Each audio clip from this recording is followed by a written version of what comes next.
Good morning, everybody. Here we are. It is a rainy Friday morning, and we are coming at you. That's right. We are coming at you on this November 21st, 2025. We are live from the 105.7 The Point Studios here in downtown Creve Coeur. Wow. On Olive Boulevard, just east of 270. That's right.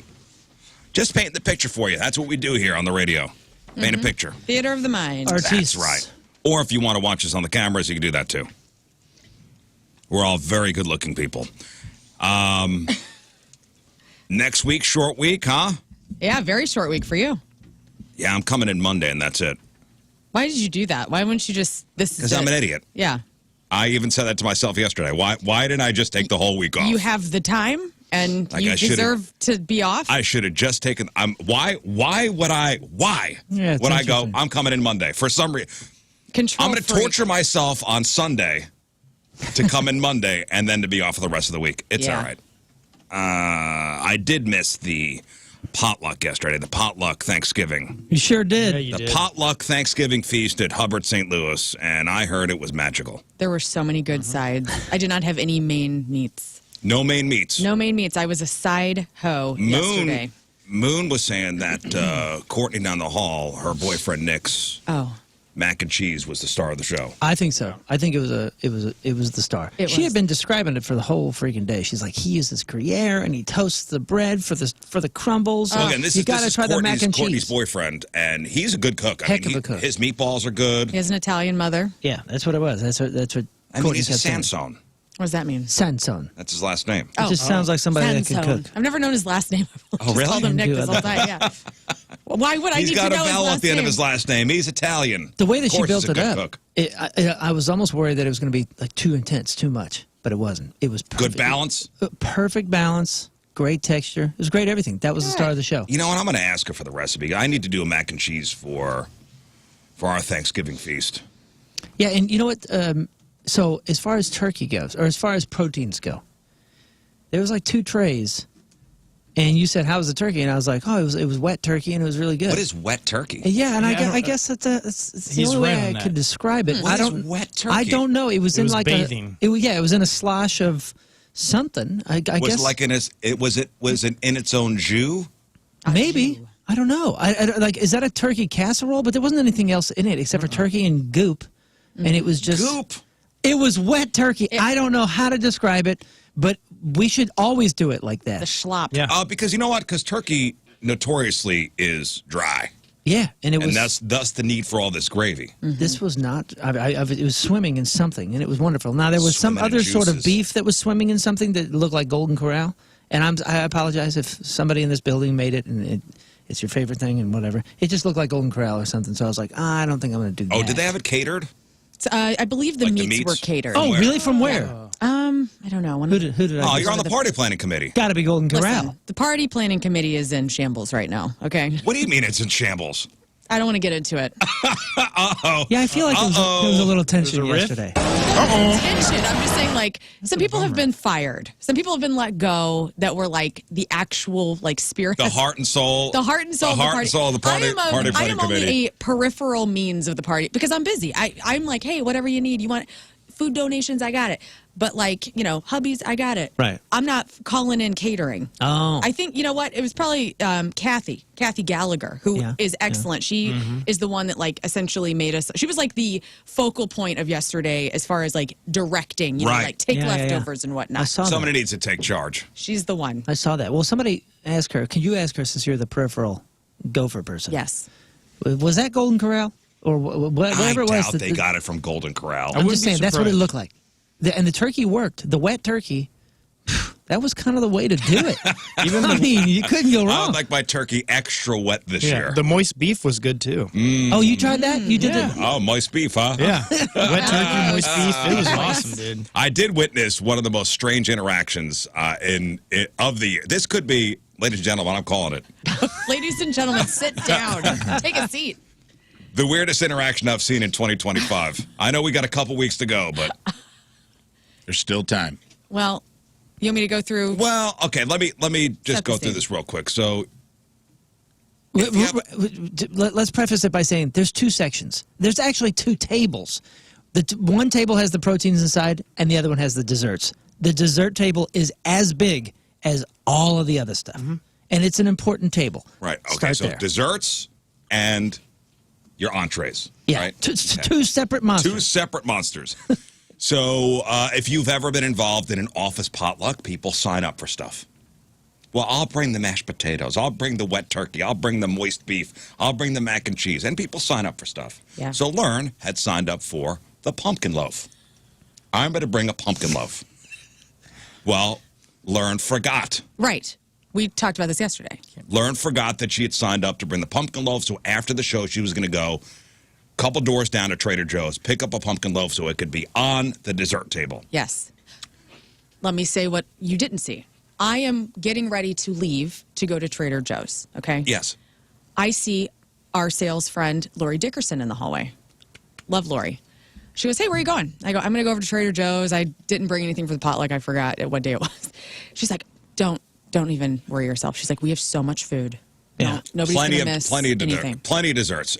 Voice of reason. God bless Lori. And by the way, I saw Moon brought something from Le Bon Boucher. Well, that was the star. That was the star of the other table, and I think Lori caught wind that I was going down to Le Bon Boucher. It was also like calling people off because they sent me back with a blueberry pie, which by the way was phenomenal, and then a cake that I'm telling you wasn't any lighter than 20 pounds. Right. It was so heavy. It was this whatever big, you get from Le Bon Boucher is always so dense. It had so dense. It had 6 pounds of fruit on top, and then they sprayed it. Yeah, they sprayed it with this apricot spray. Like I got to watch the process. It was absolutely wedding cake worthy. There was no need for the pumpkin loaf. Right. So Lori called Lern off. So I turn around. I do a U-turn in the studio row. I'm off the hook. So I'm sitting in the office, and I'm typing away. Tick, tick, tick, tick, tick, tick, tick, tick.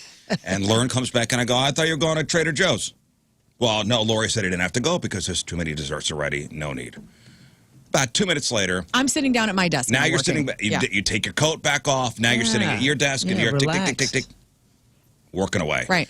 About 2 minutes later, AD from Keishi, who does mornings on Keishi, he walks into our office, and he goes, hey, I saw you signed up for the pumpkin loaf. And then he said, I'm not going to get it. Right. Because we have enough desserts. I said, Lori, I threw Lori under the bus. I said, and I thought he was giving me crap. He goes, what, you signed up for it? And then you said again, we've already got too many desserts. Right. I don't need to get it. Yeah, I've been called off. Yeah, but I was going to get the pumpkin loaf, but you signed up for it, and I made something else. Yeah, he brought 2 things. And he spent the next 5 minutes guilting you. Yeah.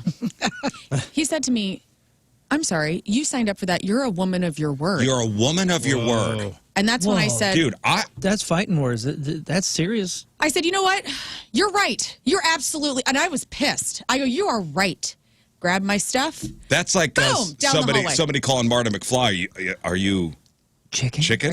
It was the Marty McFly moment. You couldn't stand it. No. And Scott, I'm listening to this whole conversation. And I cannot believe that this man, a grown man, is guilting a grown woman. A woman that's so busy and forgot what day it was. Into putting back her jacket on and going out to Trader Joe's. Yeah, I grabbed Scott. To get the pumpkin loaf. Wait, well, what? I grabbed... Luckily, Scott had not left either. I knew she was mad because she walked in the hallway. You're coming with me to Trader Joe's now. Come on. And I smacked me. Tied him up, and I put him in my car. I was at some point waiting for AD to go, just kidding, it's fine. Me too. He never did. He never did. He was if that was a bit, he stuck to the bit so hard. And he is from England. So maybe there's something that I'm not getting. He's not from England. He lived in England. He's from Queens. He's English. He's from where I'm from. He's of the Kit Kat dynasty. I think he's got dual citizenship, so he might be able to fight you on that one. I didn't know he was a jolly good fella. Is he not English? He lived some of his life there. His parents or dad or whatever. He's from Flushing like I am. They are part of the Kit Kat dynasty. I know. I'm not kidding. Really? Which is upsetting because we don't have enough Kit Kats in this building for that. So you're saying desserts are serious? He takes desserts seriously. Allegedly so. But no, now I don't think it's desserts are serious. I think the sign-up list is sacred. Oh. And I get that. You signed up for pumpkin loaf. I'm not arguing that I was wrong for... I was happy that Lori told me, hey, you're off the hook. Yeah. And we did have a ton of desserts, especially after that Le Bon Boucher cake made its way here. Yeah. There was nobody even wanted. There was one no need. piece. I left yesterday, Rizz. One Well, it piece must out have of been my AD mother. that ate it, right? It must have been AD that ate it, right? I didn't see it on his plate. Oh. Dude didn't even eat the pumpkin loaf. What? I mean, to be fair, we all knew that was coming. Once you saw that Laban cake, nothing else was getting touched. Well, that is true. Nothing else was getting Also, touched. there were beautiful pumpkin pies that somebody made, and I actually had a piece of the pumpkin pie because that's 'tis the season. I couldn't. It was one of the strangest interactions. Yeah. The fact that he goes, but you signed up for it. He found my pressure point, dude, and he didn't even know. But you signed up for it. Man. And you walked out in a huff. Yeah, in a haste. And then you kind of ran out. I didn't realize you grabbed Scott by the ear and took him out, I too. did. I go, let's You're coming go. with me, bitch. And I turned to AD, I go, are you kidding? I hadn't said a word the entire time. You said, are you kidding to him? To him. Yeah, what was his response? He turned and walked out. Yeah, he doesn't have time for you. He has nothing on gosh. He's like, you. You didn't sign up for anything. Thank God. No, he did guilt you. He did guilt you. The Cheddar Bay biscuits. Oh, that's right. Well, what he said? Oh, that's right. He did. Yes. He Did you sign up? He started. No. He went in on you at Well, first. then it's not the list. He goes, you're not. He goes, Cheddar Bay's this year? I go, I'm not going to be there. He goes, what? What? He goes, I was looking forward to him. I go, well. How do you people I have told him this, to go to Red Lobster and this get kind of them. memory? You told him to go to hell. I told him to go to Red Lobster and get them then. I need your energy in my world. Wow, I dude. am way too. That's a pro. Joker cackle. Anyway. It's a weasel Well, I'm laughing sorry I Billy missed Madison. I'm sorry I missed. I'm sorry I missed what a magical. I'm sorry I missed Ollie's macaroni salad this year. Nobody was eating that. Everybody's eating Nick's macaroni and cheese. Yeah, man. Yeah. I just didn't know he's a dang foreigner. That's Who, as well AD? to me. Yeah. AD. Well, you're not going to talk to him anymore, He's a I guess. good dude too. He's such a sweetheart. He is. He's a sweet boy. He's a sweet boy. I wanted to kick him in the nuts though yesterday. After that. And I wasn't mad. You know, we talked a little bit after desserts, and I ate. He brought these delicious. He was telling me his wife made these green apple Rice Krispies. Oh, yeah. And I'm like, oh, well, I better have one because otherwise he's going to kill me in the parking lot. Hey, I don't see you with the Yeah, Rice right. Krispies this way. Last year you brought these little pastry things, I remember. They were very good. That is a weird interaction. Well, didn't you say, I think the crux of this was after the meal, there was only one piece of pumpkin loaf missing. That's right. And She he did mentioned not that, yeah. have it, right? Yeah, he did not He have didn't, it. the audacity did not even have any. I know. That's I mean, wild. maybe after I left, but I mean, He better have taken that thing home. that's what I said. You were so enraged you pulled me in the office to tell me the story. Well, you were standing out in the hallway, I think, talking to our video guy, Josh. Yeah. And I go, I can't. I need to tell somebody about this. This was the strangest thing I've ever Listen, witnessed. it's the holidays, guys. Get that guilt. It's guilt trip season. It is. It really is. It really is. It's the season for guilt. Guilt and gratitude. Let's Thanksgiving go. is the one, this is supposed to be our safe, our bastion away from guilt because December and Christmas and all that is No. nothing Right. but No, guilt. no, no, That's no, why this is Thanksgiving all was guilt. my favorite holiday because it was just family. This is like, I mean, I am one of these people that I look around. I've worked here for so long that you all are a part of my family. I know that's a very stereotypical, dumb thing to say, but I feel it. I love everybody. And it worked. I mean, that was like a brother coming Hell, in if and giving it to me. if buying a pumpkin loaf from Trader Joe's makes you happy, then you know what? Happy holidays. Yeah. Hey, speaking of dessert, can I bring up that text that we saw overnight? Oh yeah, About real the quick. dessert? Yeah, okay, so what was it, yesterday? I don't know what day it was. I was talking about my trip down to Alabama. On the way down, I stopped by. We're about to hit Perryville, and, we're not that far out of St. Louis, what, an hour and a half, 2 hours? And I see Perryville, and I go, oh, shoot, there's something in Perryville I'm supposed to be interested in. And then I see a Heckley's Bakery, or Hockley's, whatever it is. Hockley's. I see the billboard, and I'm like, oh, babe, the guys tell me that there's something there that we got to get. And she's like, well, what is it? And I was like, I don't know. They're world famous for it. They'll know. We'll just stop in. So I stopped in, and I walk in, and, it's like well in the afternoon, so like a bakery kind of thing. It's pretty empty. Straight to the desk. Young gal comes up to the desk, and I said, hey, what are y'all famous for? And she goes, our donuts. And I go, nope, that's not it. I wouldn't have committed that to memory. What are you famous for? And she's like, I think it's our donuts. And I go, no, listen, it can't be that. Right. I wouldn't have remembered that. What is it? I texted Rizz. Long story short, I get the coffee cake because I was like, I think it might be a coffee cake. Yeah, that's the one we talked about. And if there is a dessert that's outside of St. Louis worth writing home about, it's this freaking coffee cake. So I get the coffee cake and whatever. And then I come back here and I'm telling you, guys, it's drugs. There's something about it. They don't want you to know it. I don't know if they want to keep it a secret. It's one of the greatest things I've put in my mouth, I'll be honest with you. I know that sounds dirty, but it's the best thing outside of St. Louis. I mean, especially for like a countryside bakery. Right. Like, I mean, this is just unbelievable. So we get a text last night that says, hey, I listened to your story and I just went to Heckley's Bakery's website to check out that coffee cake and maybe order some, have some delivered to the house. Because we told you, it's wrapped in wax paper. Yeah, it's clearly like they're shipping it. However, it's not even on the menu, not on the website, not anywhere being talked about on their socials. We're talking major conspiracy here. You want avocado bagel? When you texted me from there, I went to their website too, and I couldn't find it on there. They said, you want an avocado bagel? No problem. Gluten-free pumpkin pie? We got you. But world-famous coffee cake? Don't know what you're talking about. My theory is they don't want people knowing about it. You think so? I think so. It's like it was like the bagel factory guy down the street. Huh. Like, please don't talk about us. Yeah. Like, we only make a certain amount of these. If you know, you know. I think it's one of those things. There's something about it. I don't know. There is something about it. Something is weird. Something's weird about it. They don't advertise it. They're trying to keep it a secret. It's not on the website. They're trying to keep it a secret. Maybe it's just for locals. Maybe there's something illegal in it that really is addictive. Crack.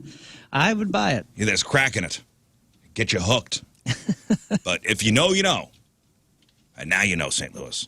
Hey, a couple local stories to tell you about before we move on here. And this is making national news.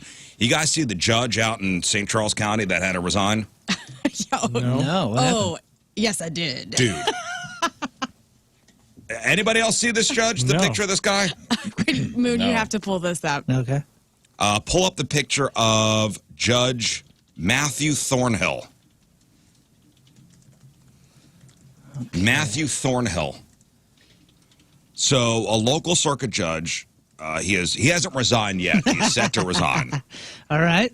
First picture that pops up. After it was revealed that he had some, let's say, unconventional habits in the courtroom. We're talking Elvis wigs. We're talking political chats. We're talking breaking some serious judicial rules here. Rafe, do you see the picture of this guy? I mean, that's like what's that? Jimmy Neutron?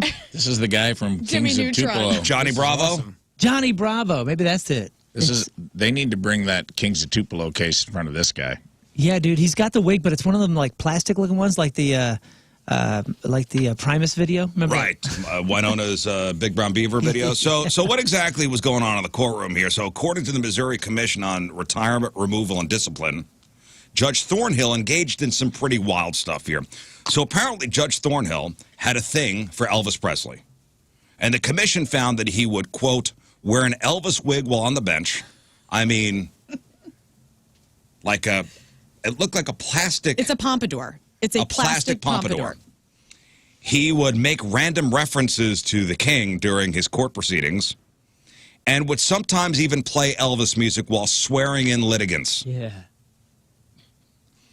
While it might sound funny, the commission found these actions undermine the dignity and seriousness you'd expect from a court of law. Yeah, don't you know you're only a couple generations removed from the powdered wig? Right. Like, sir, we're in here for a child custody case, and you're wearing a plastic Elvis pompadour. Yeah, take yourself seriously. Our forefathers wore powdered wigs. I will not. You will not make a mockery in this courtroom. Yeah, that's what, like those are as silly as an Elvis wig. Are they? Zoom out. Dude, if you had to wear all day, if I was like, hey, for a week you got to wear one of two wigs out and about, and I gave you a black pompadour with sideburns or a giant curly white Gandalf wig. Yeah, with the curls on the side all the way up. You shall not pass. Dude, none shall. Zoom out a little bit. It's just as weird. It's just as silly. Well, listen. It's just one is tradition and one is not. Traditionally, barristers wore the curly powdered wigs. Why? I don't know. Well, at least this guy has a reason. Well, they also used to wear heels. Okay. I'm not trying to come to his rescue. I'm just showing you how absurd. Are you white knighting this guy? No, but he does look like a lot of fun. So on top of channeling Elvis, listen, if I was in court for a serious thing, I don't know if I'd want this going on, honestly. If I'm innocent and this guy puts me away, I'm going to really hate Elvis music for a while. Yeah. So on top of channeling Elvis, the judge also got into hot water for talking politics. He reportedly mentioned his own political party and favorite candidates to people in the courtroom. Oh, great. He even asked attorneys and witnesses if they had seen campaign signs for a judge he considered a, quote, foe. This is a big no-no, as judges are supposed to remain impartial and avoid political activity while on the job, yes.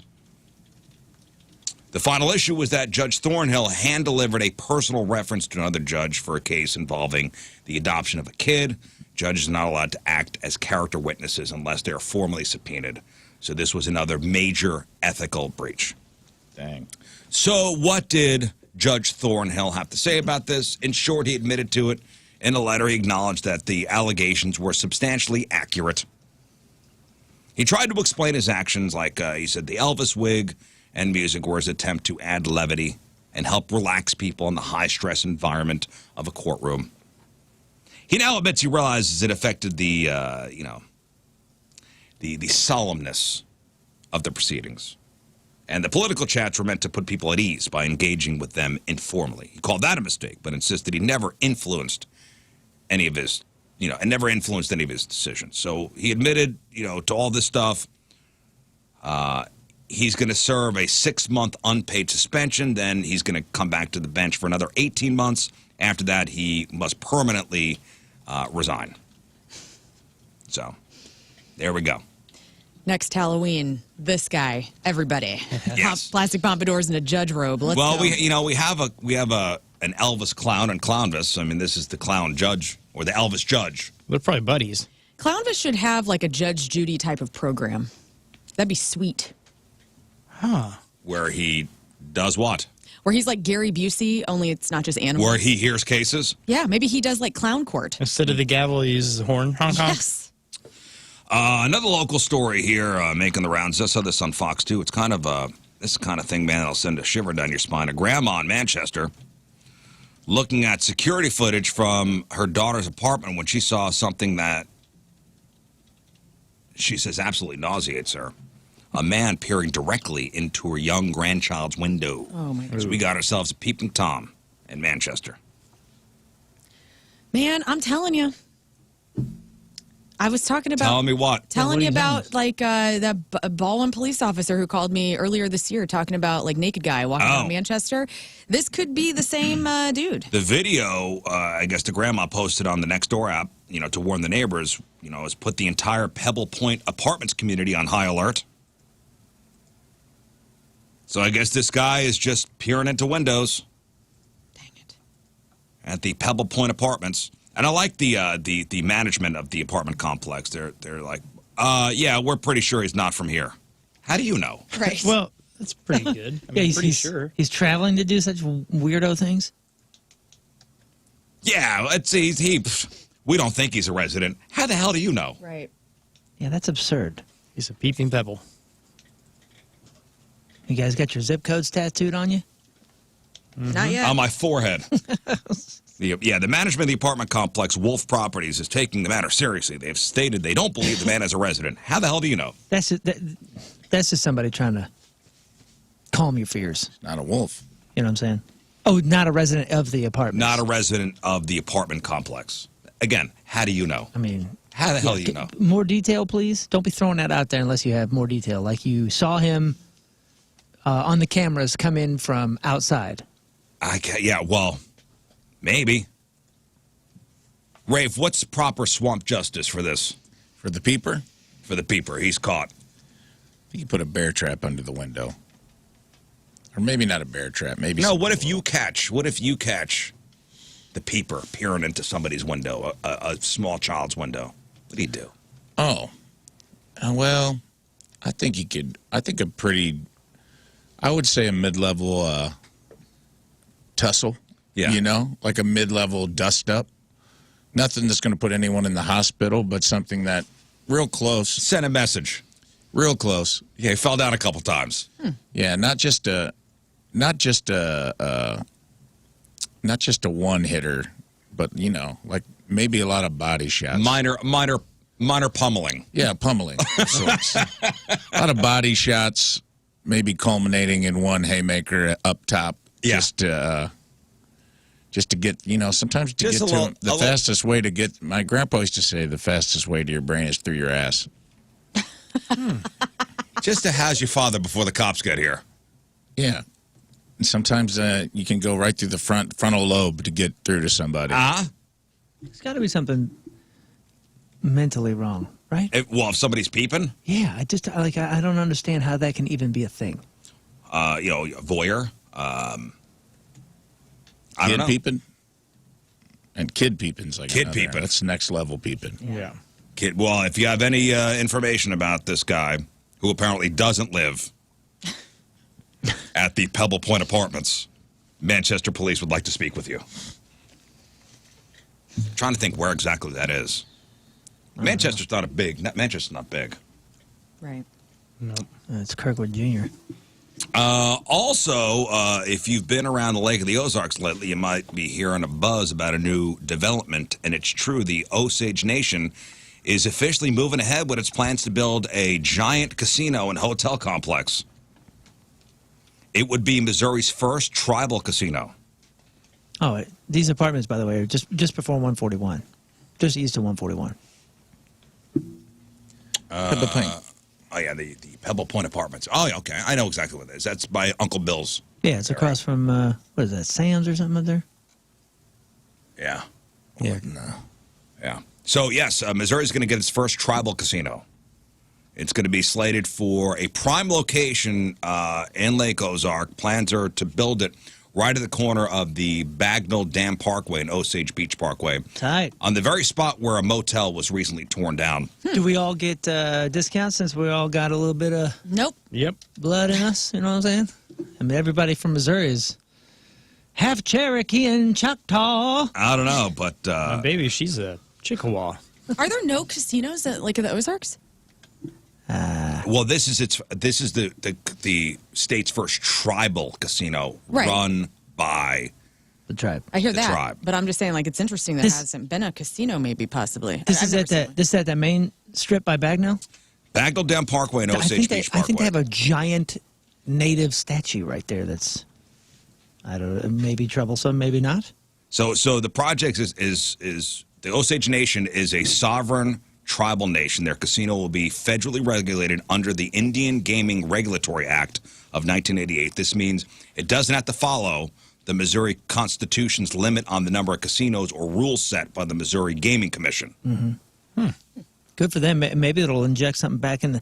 I'm telling you, I've never seen a bigger and a faster and a more destructive fall from grace than that main strip right there on Bagnell. It's weird. It is the trashiest ghost town crap. I mean, I got my second worst tattoo ever there. I was a stupid teenager. And hepatitis.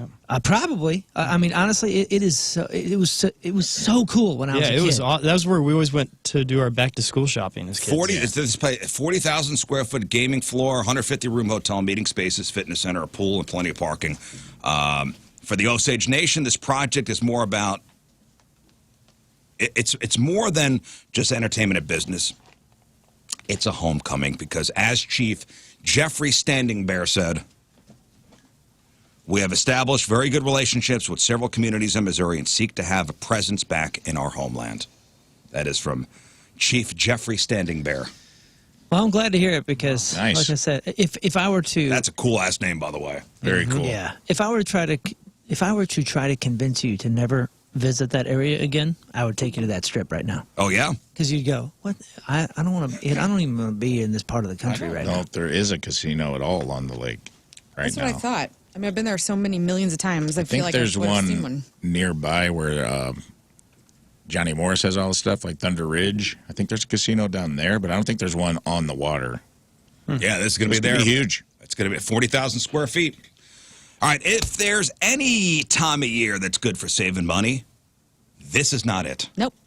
There's a lot of people already stressing over money for holiday gifts and events, and there's no easy solution.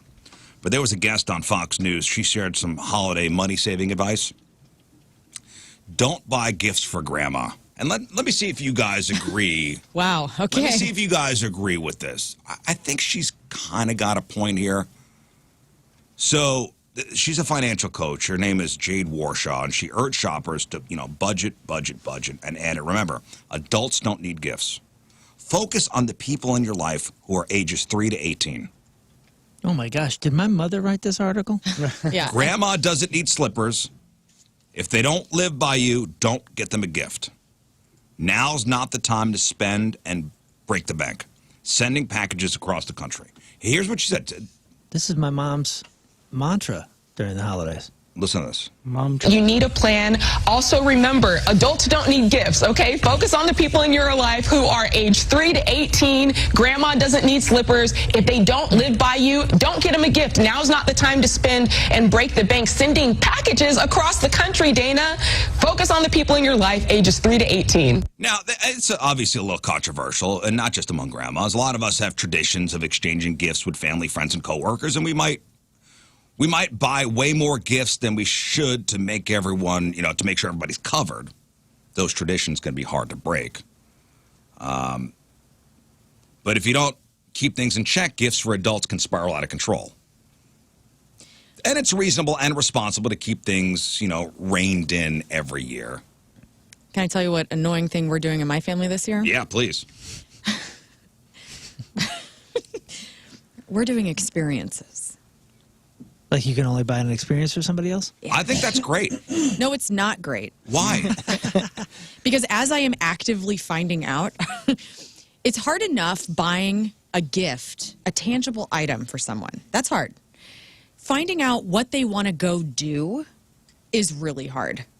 I am combing my stupid little brain right now, being like, what experience would my stepfather like? Right. Or my sister who lives in Colorado, like, what hasn't she done? Like, my mom, I'm going, okay, I know I could buy her Rolling Stones tickets to London, but that's going to be $1 million. Okay, I mean, you don't have to be crazy about it. Yeah, but it's for example, for kids, go. Ask your kid what they got last year for Christmas. I did this yesterday. What I said to my daughter, what did I get you last year for Christmas? She goes, I don't remember. She couldn't remember, right? Gosh. But you remember is the Disney trip we went on this year. Listen, this is a gift card. Like, you have nothing to unwrap unless you get like a accessory to the experience. Like I said, I suggested a gardening store gift certificate and maybe new gardening gloves. That's an experience for me. Sure. Yeah, So get out there in the stupid. garden. Cop out. Get your hands dirty. You know what? I do appreciate the experience thing. I do. And Yeah, but Well, the then why risk. don't you come be with my family? Ask your kids what they got last year, and most of them won't remember. Yeah. Yeah, but you're talking about experiences for your kids. Those are, they got nothing to do. You're setting a schedule anyway.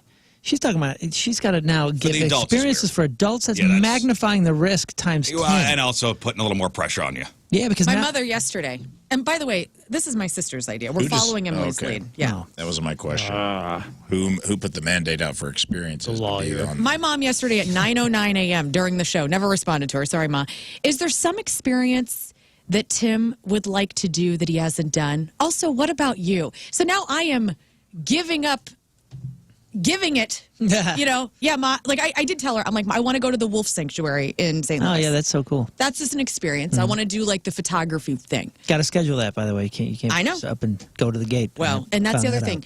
What do you get? Like, you get a gift card. Like, for instance, my hair. I go, yeah, get me something from my salon. A massage. Get my hair done. Massage. That's an experience. Hey, now that's- and by the way, 314, good. you're right. Grandma would rather you spend time with her than get her slippers. Yeah, Grandma's out. Grandma's only going to be alive for a couple Well, of even years. every year, my family and my brother's family would exchange, but the same like monetary value. It's like, what are we doing? Yeah, it's so this is silly. dumb. It is dumb. Yeah, everybody's coming around. Mama Moon looking Let's like just a goddamn concentrate on genius. the kids. If you're gonna, if you're worried about budgeting this year, unless they're a real a-hole, the adults aren't gonna. If you want to concentrate on the kids, the adults should be fine with that. See, I'm in the opposite camp. Mike, the kids in my life are all teenagers now, and they don't want it. I got the burrito blanket for like my youngest nephew. He loved it. But then my other niece and nephew, it's like they just want money. They want just freedom. Well, my mother Money or called me gift up cards? yesterday. She's like, "What do your kids want?" She goes, "I keep asking, and they don't give me an answer." I go, "Get the boy a gift card to the gas station. That's what I was going to say. Gas cards. $75 gas card, and get the girl something a Sephora gift card. Perfect. And they're fine." You know what teenagers love, and I hate to be promoting this, but DoorDash and Grubhub and all that kind of crap. You just buy them food and gas. They live in the sticks, though. I don't think they got that. Oh, okay. Well, back to gas. Gas. Yeah. I'm just going to get them a big thing of gasoline. With the kids, let's be honest, the more gifts kids receive, the less they appreciate each individual one. Oh, my God. But no kid is going to say, oh, this is too much. Oh, man. You're speaking all the things in my family. I was always of the let's not go overboard with the kid stuff. Oh, I used to get in fights. With my mother-in-law.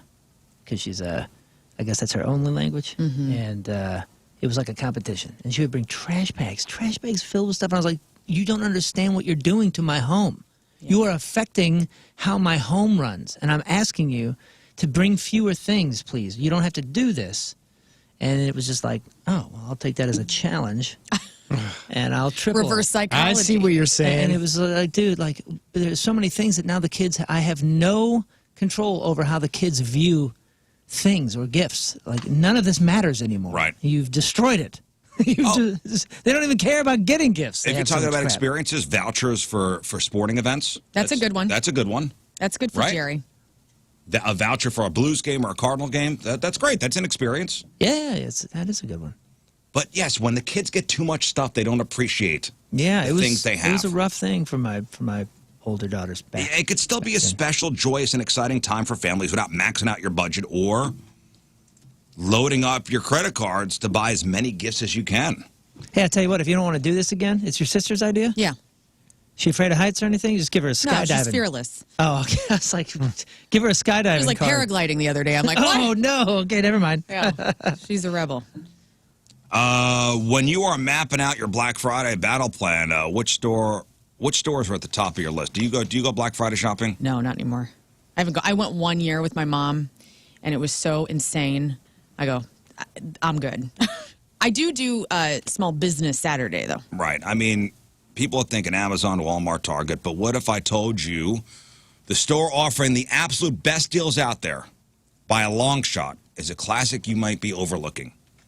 So according to a huge new analysis from Wallet Hub, the undisputed king of Black Friday savings is JCPenney. Yeah. Really? JCPenney. For the 7th time since 2014, JCPenney has officially claimed the top spot, blowing away the competition with huge discounts. So JCPenney is the spot if you want to save money for your Black Friday shopping. Huge deals. Also, Kohl's. Kohl's Cash. And by the way, believe it or not, Costco, a store famous for its value, ranked dead last. That's an experience. I want a Costco membership. It is cool. It's not bad. I looked up the Wolf Sanctuary thing. Pretty affordable. It is. VIP tour, $150 a person. That's Great not gift. crazy. And they're so awesome there. They listen to the show, by the way. Shout out. What's up? They're very Can't cool. wait. For $300, you can do the hunting one, which is pretty neat. What? No. No. Hunting at the Wolf this. Sanctuary? Yeah. Yeah. But what you don't understand is they just open the fence and let you in, and you're the You guys want prey. to talk about animals? You guys want to talk about animals? You're going to send somebody into the wolves' den? I will say this. I had always thought JCPenney was on the verge of going out. Right. But they're holding on, man. Tina's brother's like a logistics manager for JCPenney in Kansas City, and he's like crushing it. He's like, they're crushing it still. Somebody's shopping there. JCPenney is offering an average discount of 74.1% off across all its products. Holy moly. Wow. Somebody said we did experiences last year, and I took my grandma to a drag show. Did she love it? Yeah, there was no follow-up. Jerry, we're going. To a drag show? Is Hamburger Mary's still open? No. Closed? I don't think so. I used to love that place. All right, so you want to talk about some, going to the Wolf Sanctuary? Yeah. Pet news. Have you heard about the incredibly sad and shocking story coming out of Ohio? A woman was tragically killed in what officials are calling an animal attack, and the animal responsible was a deer. You ever see deer fight? Yeah. Yeah. I had 2 deers going at it in my backyard. Hey, man, you catch you. Like, not by going at it, I mean. Oh. Whoa. I mean, up on their hind legs. Oh, yeah. If you catch a buck in rut, you could be in trouble. Remember the guy that, like, covered himself in doe pee and had too much on and just got mauled in every way? Mullet. He got both. He got mauled and humped. Because he was, like, covered himself. Mauled and humped. And then he laid on the ground like in a ghillie suit and didn't go up in a tree or nothing. It was just like on the ground, got completely pummeled. Well, you know, when people bring wild animals into their homes, or who was talking about like feeding, was it your grandpa, like fed raccoons? And fed a squirrel. Fed squirrels. Yeah, Joe the squirrel. If grandpa got bit by the squirrel, is it the squirrel's fault? Nah.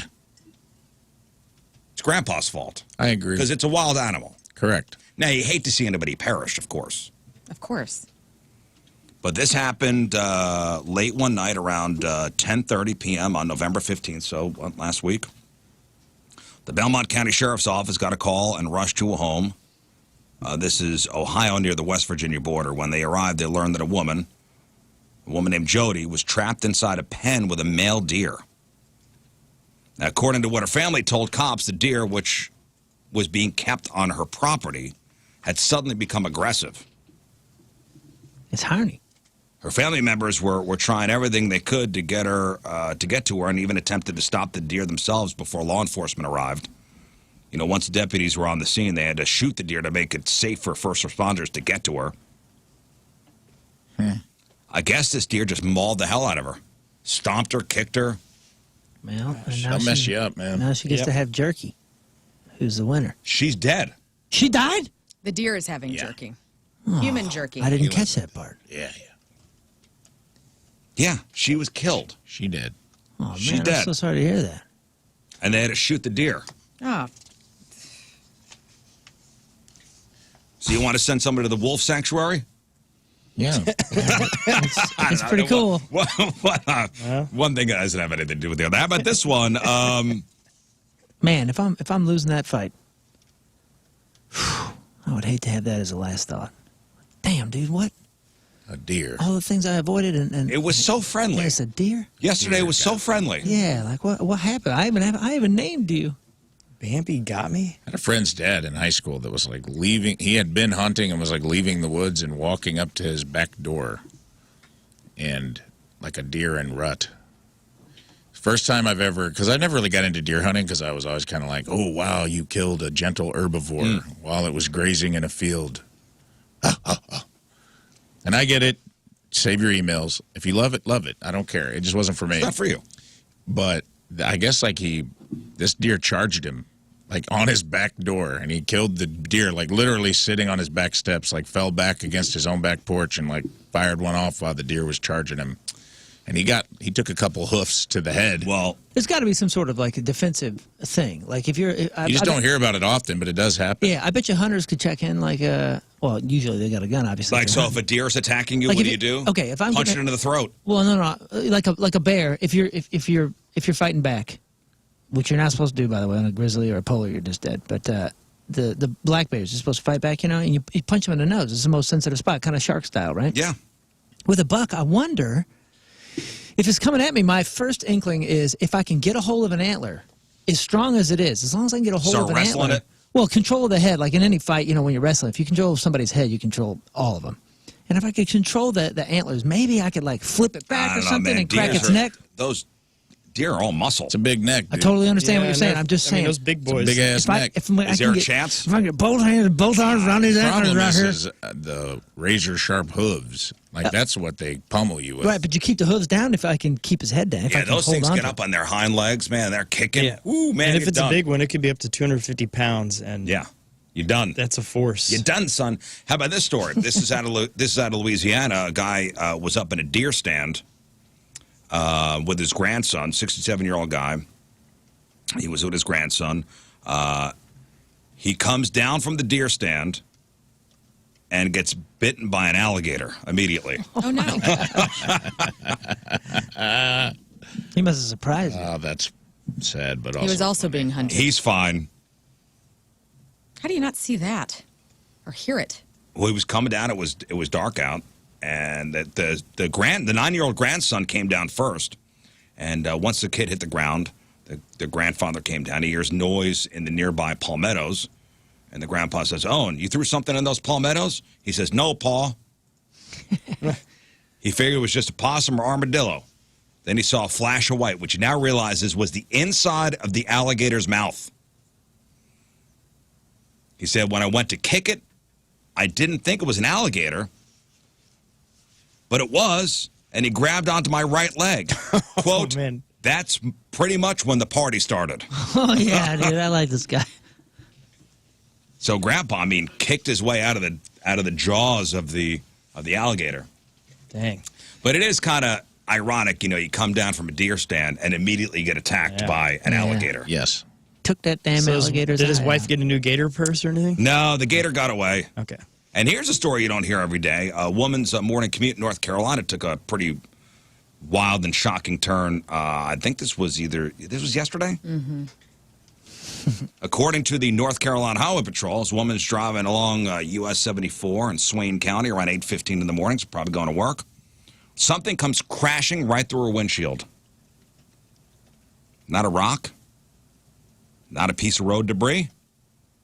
It was a cat. Yep. Oh, no. What? Oh, yes. It was a cat which came crashing through her windshield. It did that startled thing like the armadillo? Well, you know the answer, I Lern. do.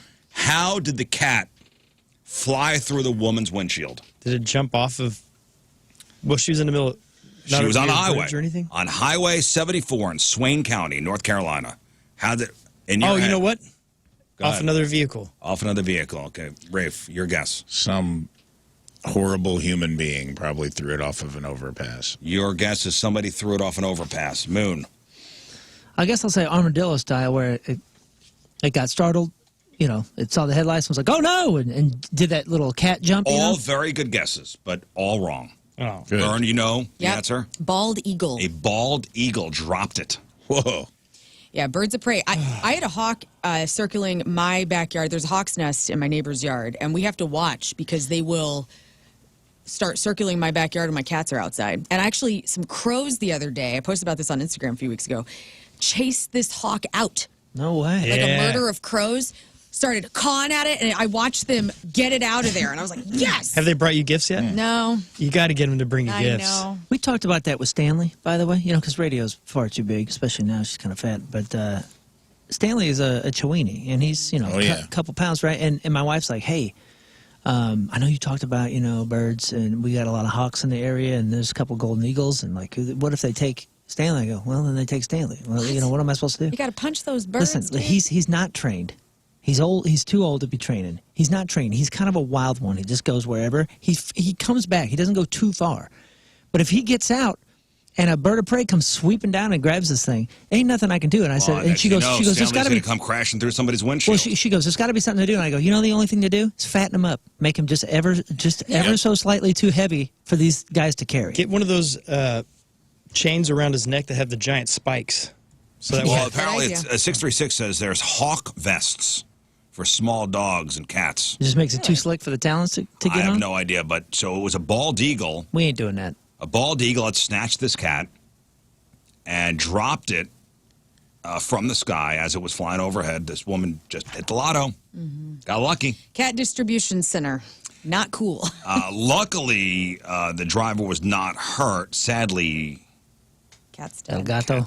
All 9 lives. Hopefully it was dead Elgato, before Elgano. it crashed. There's cat a. did not make it. I think that saved Bo a couple times. There was like an owl that was sitting on the pitch of our roof for a while, and I'm like, oh, he's got his eye on this tender little morsel, this little potato when he comes outside, but he's just fat enough that this owl's not sure if he can pull it off. I've seen him on the pitch of the roof, like, damn, he's fat. How much he weighs. I can see the owl like working it out in his head, and I've kind of done the whole like trying to scare him off thing. Yeah, he's at a chalkboard, with weights and A Tootsie Roll. complex. He's got his little graduation hat on. He's got complex math. He's got an abacus up on the roof, and he's just looking at Bo and moving little beads around. And I'm like, brother, I better stay out here with you. I'll get one of them hawk vests, though. Yeah, let me see how much much do those those cost? Hawk vest. I mean, if I ever took him out into the woods or something like that. If I was taking him out into the country and he was out and about. Oh my gosh, it is really like A spiky little it's thing. called a coyote vest or a hawk vest, and Porcupine. it's some. Does it punk, have spikes? It's just punk rock, dude. Oh, nice. He's got a punk rock collar And he's got the studs all the way down the side. Sweet. Oh, that's cool. That's actually good stylish. for every dog. But hang on. Look cool while you're being murdered. Is this just a... I mean, is that real? I don't know. It works for buildings with the spikes. The birds don't get up there. Yeah, and think of the big dogs that are protecting, the livestock or something like that. They have those chains around that have the big spikes on them, and that because everything attacks at the neck. So it's just to prevent the attack on the neck. Yeah, but the hawks don't attack at the neck. They come down and they grab. Yeah, but another like a coyote could get him. There's a bunch of people here checking in. Hawk vests are metal as F. They are metal. Dude, they are, man. That looks so cool. Dude, I'm getting that. I can't get a yellow or a pink one though. I got to get like black leather. Yeah. Hey, by the way, and you were talking about your sister with this whole experience thing for Christmas instead of, and it's pissing you off? It's not pissing me off. I'm just like, I don't have the best gifts yet, Hey, if you're the oldest daughter in your family, which you are, does this sound familiar? You're the one who's always a little anxious. Yeah. Sends the super detailed calendar invites. Yes. Somehow always knows the right thing to say when a friend is having a bad day. Maybe. You're mature, you're reliable, maybe just a little bit overwhelmed. 1,000%. Did you know this eldest daughter syndrome? This is a thing? I got it. Is there a cure? It's an official medical diagnosis. Yeah. Eldest daughter syndrome. It's more of a cultural term for how the unique pressures and responsibilities of being the firstborn daughter can shape who you are. I think the firstborn anything. I think it 100% matters. Yeah. As one therapist puts it, it's that feeling of having to excel, to hold things all together, and to make it look easy. The downside is, it's exhausting. When your entire identity is built on being confident, it could lead to stress, anxiety, and feeling pretty lonely. I don't feel lonely. But for all the burdens that come with it, this syndrome also creates some of the most amazing and lovable traits. Don't you feel, though, that competence is punished in a way? Not by anybody in particular, just by the universe in general. There's a weight, a burden. Now, I see the burden as a blessing and as as a responsibility to take care of those. Yeah. But it's different. I think all of our younger siblings got it way easier than they'll ever imagine. Well, okay, so I agree. Let me see if this is because the younger siblings this is only eldest daughter syndrome. So growing up, you've probably heard things like "you're in charge while I'm gone," or "make sure your sister does her homework," or things like that. Basically, because that you've developed a natural instinct to take care of people. This is why eldest daughters are often the mom of the friend group. The one who actually makes the dinner reservations and turns a vague "let's hang out" into the real plan. I do love a plan. At work, you're probably decisive, organized, not afraid to take the lead because for your whole life, somebody had to, and it was usually you. Perfect for the party planning committee. That's correct. Being the oldest often means you're stuck in the middle. You have to be the perfect role model for your parents, but also the cool, trustworthy big sis. I wish I was that. My sister wants nothing to do with me in that regard. Maybe not right now. Maybe it's because you're so vastly different in age.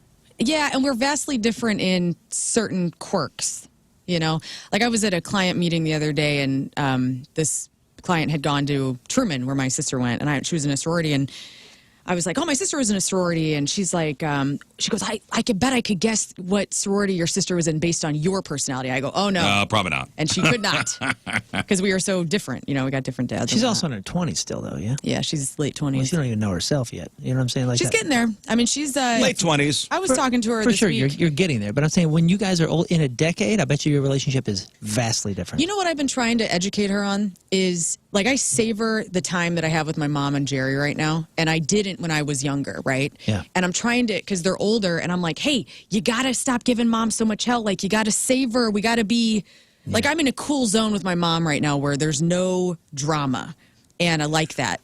And she still has a little bit of the drama going on, and I'm like, hey, man, like, just enjoy. So you're doing the older sister thing, the firstborn daughter, and you're trying to teach her. I'm trying to give her a leg up on the timeline. Exactly. Yeah, and she doesn't want it. Exactly. She's still on her own trajectory. About. Yeah. You guys are different also. You really are different. We are very different. And you had different life experiences. Like her parents stayed married. Yeah. You were like young, you went through a divorce, like you're a single mom, like you were with your mom. Like it was 14 years? Mm-hmm. That's a huge gap. Like, it is. My mom was a different parent, too. Like, she was 26 when she had me. For sure. 39 or 40 when she had me. You're the test kid. I was the beta kid. But You're beta. You see how this eldest daughter syndrome is a thing. Absolutely, yeah. 1,000%. Is it so much with oldest son syndrome? I don't know. 100%. I'm sure there's I don't know about 100%. parts of it, for I sure. don't know, man. Or your own way. I think if you... I think there's probably different stuff for males. You don't get... I mean, I was like I was a mom to my brothers just because I was free babysitting, dude. We just didn't... That was the deal. So I had that. I took care of, like, little infants and stuff like that. So I think that you get into a protector, maybe family dad mode. Like you get into a little bit of a I never protector felt it. phase. Are you the oldest? Yeah. Are you and your bro? Yeah, I never felt it, but if you look at how everything plays out, I mean, I was the plow on the front of a train, and he was in a caboose just partying. Yeah, man. My brother's 10 years younger than me, and it was wildly different rules. It was by the time I wore them down, I got grounded if I was home a minute past midnight, and for my brother, it was like, hey, you left your bong in the living room again. Please don't do that. My brother's 3 years younger than me, and it's just, it's. You never had to defend him? You guys are in the same, really? My dad would pick me up and take me to fights. No. It's crazy, which isn't normal. My brother was a good kid. Well, it would be someone else. It would be like somebody picking on. He'd be like, this kid stabbed your brother with a stick at the playground. We were just... I know what house he's at. And my dad would drop me off, and I'd have to go beat the hell out of a kid. 3 years is an interesting gap in ages. Well, you're in the same zone. Mm-hmm. Are we, though? I think... You're in high school at the same time. For 1 year, but it's old and it's too big of an age to have friend groups overlap. Yeah, it's that weird. I thought that with my brothers. We're all 5 years apart exactly.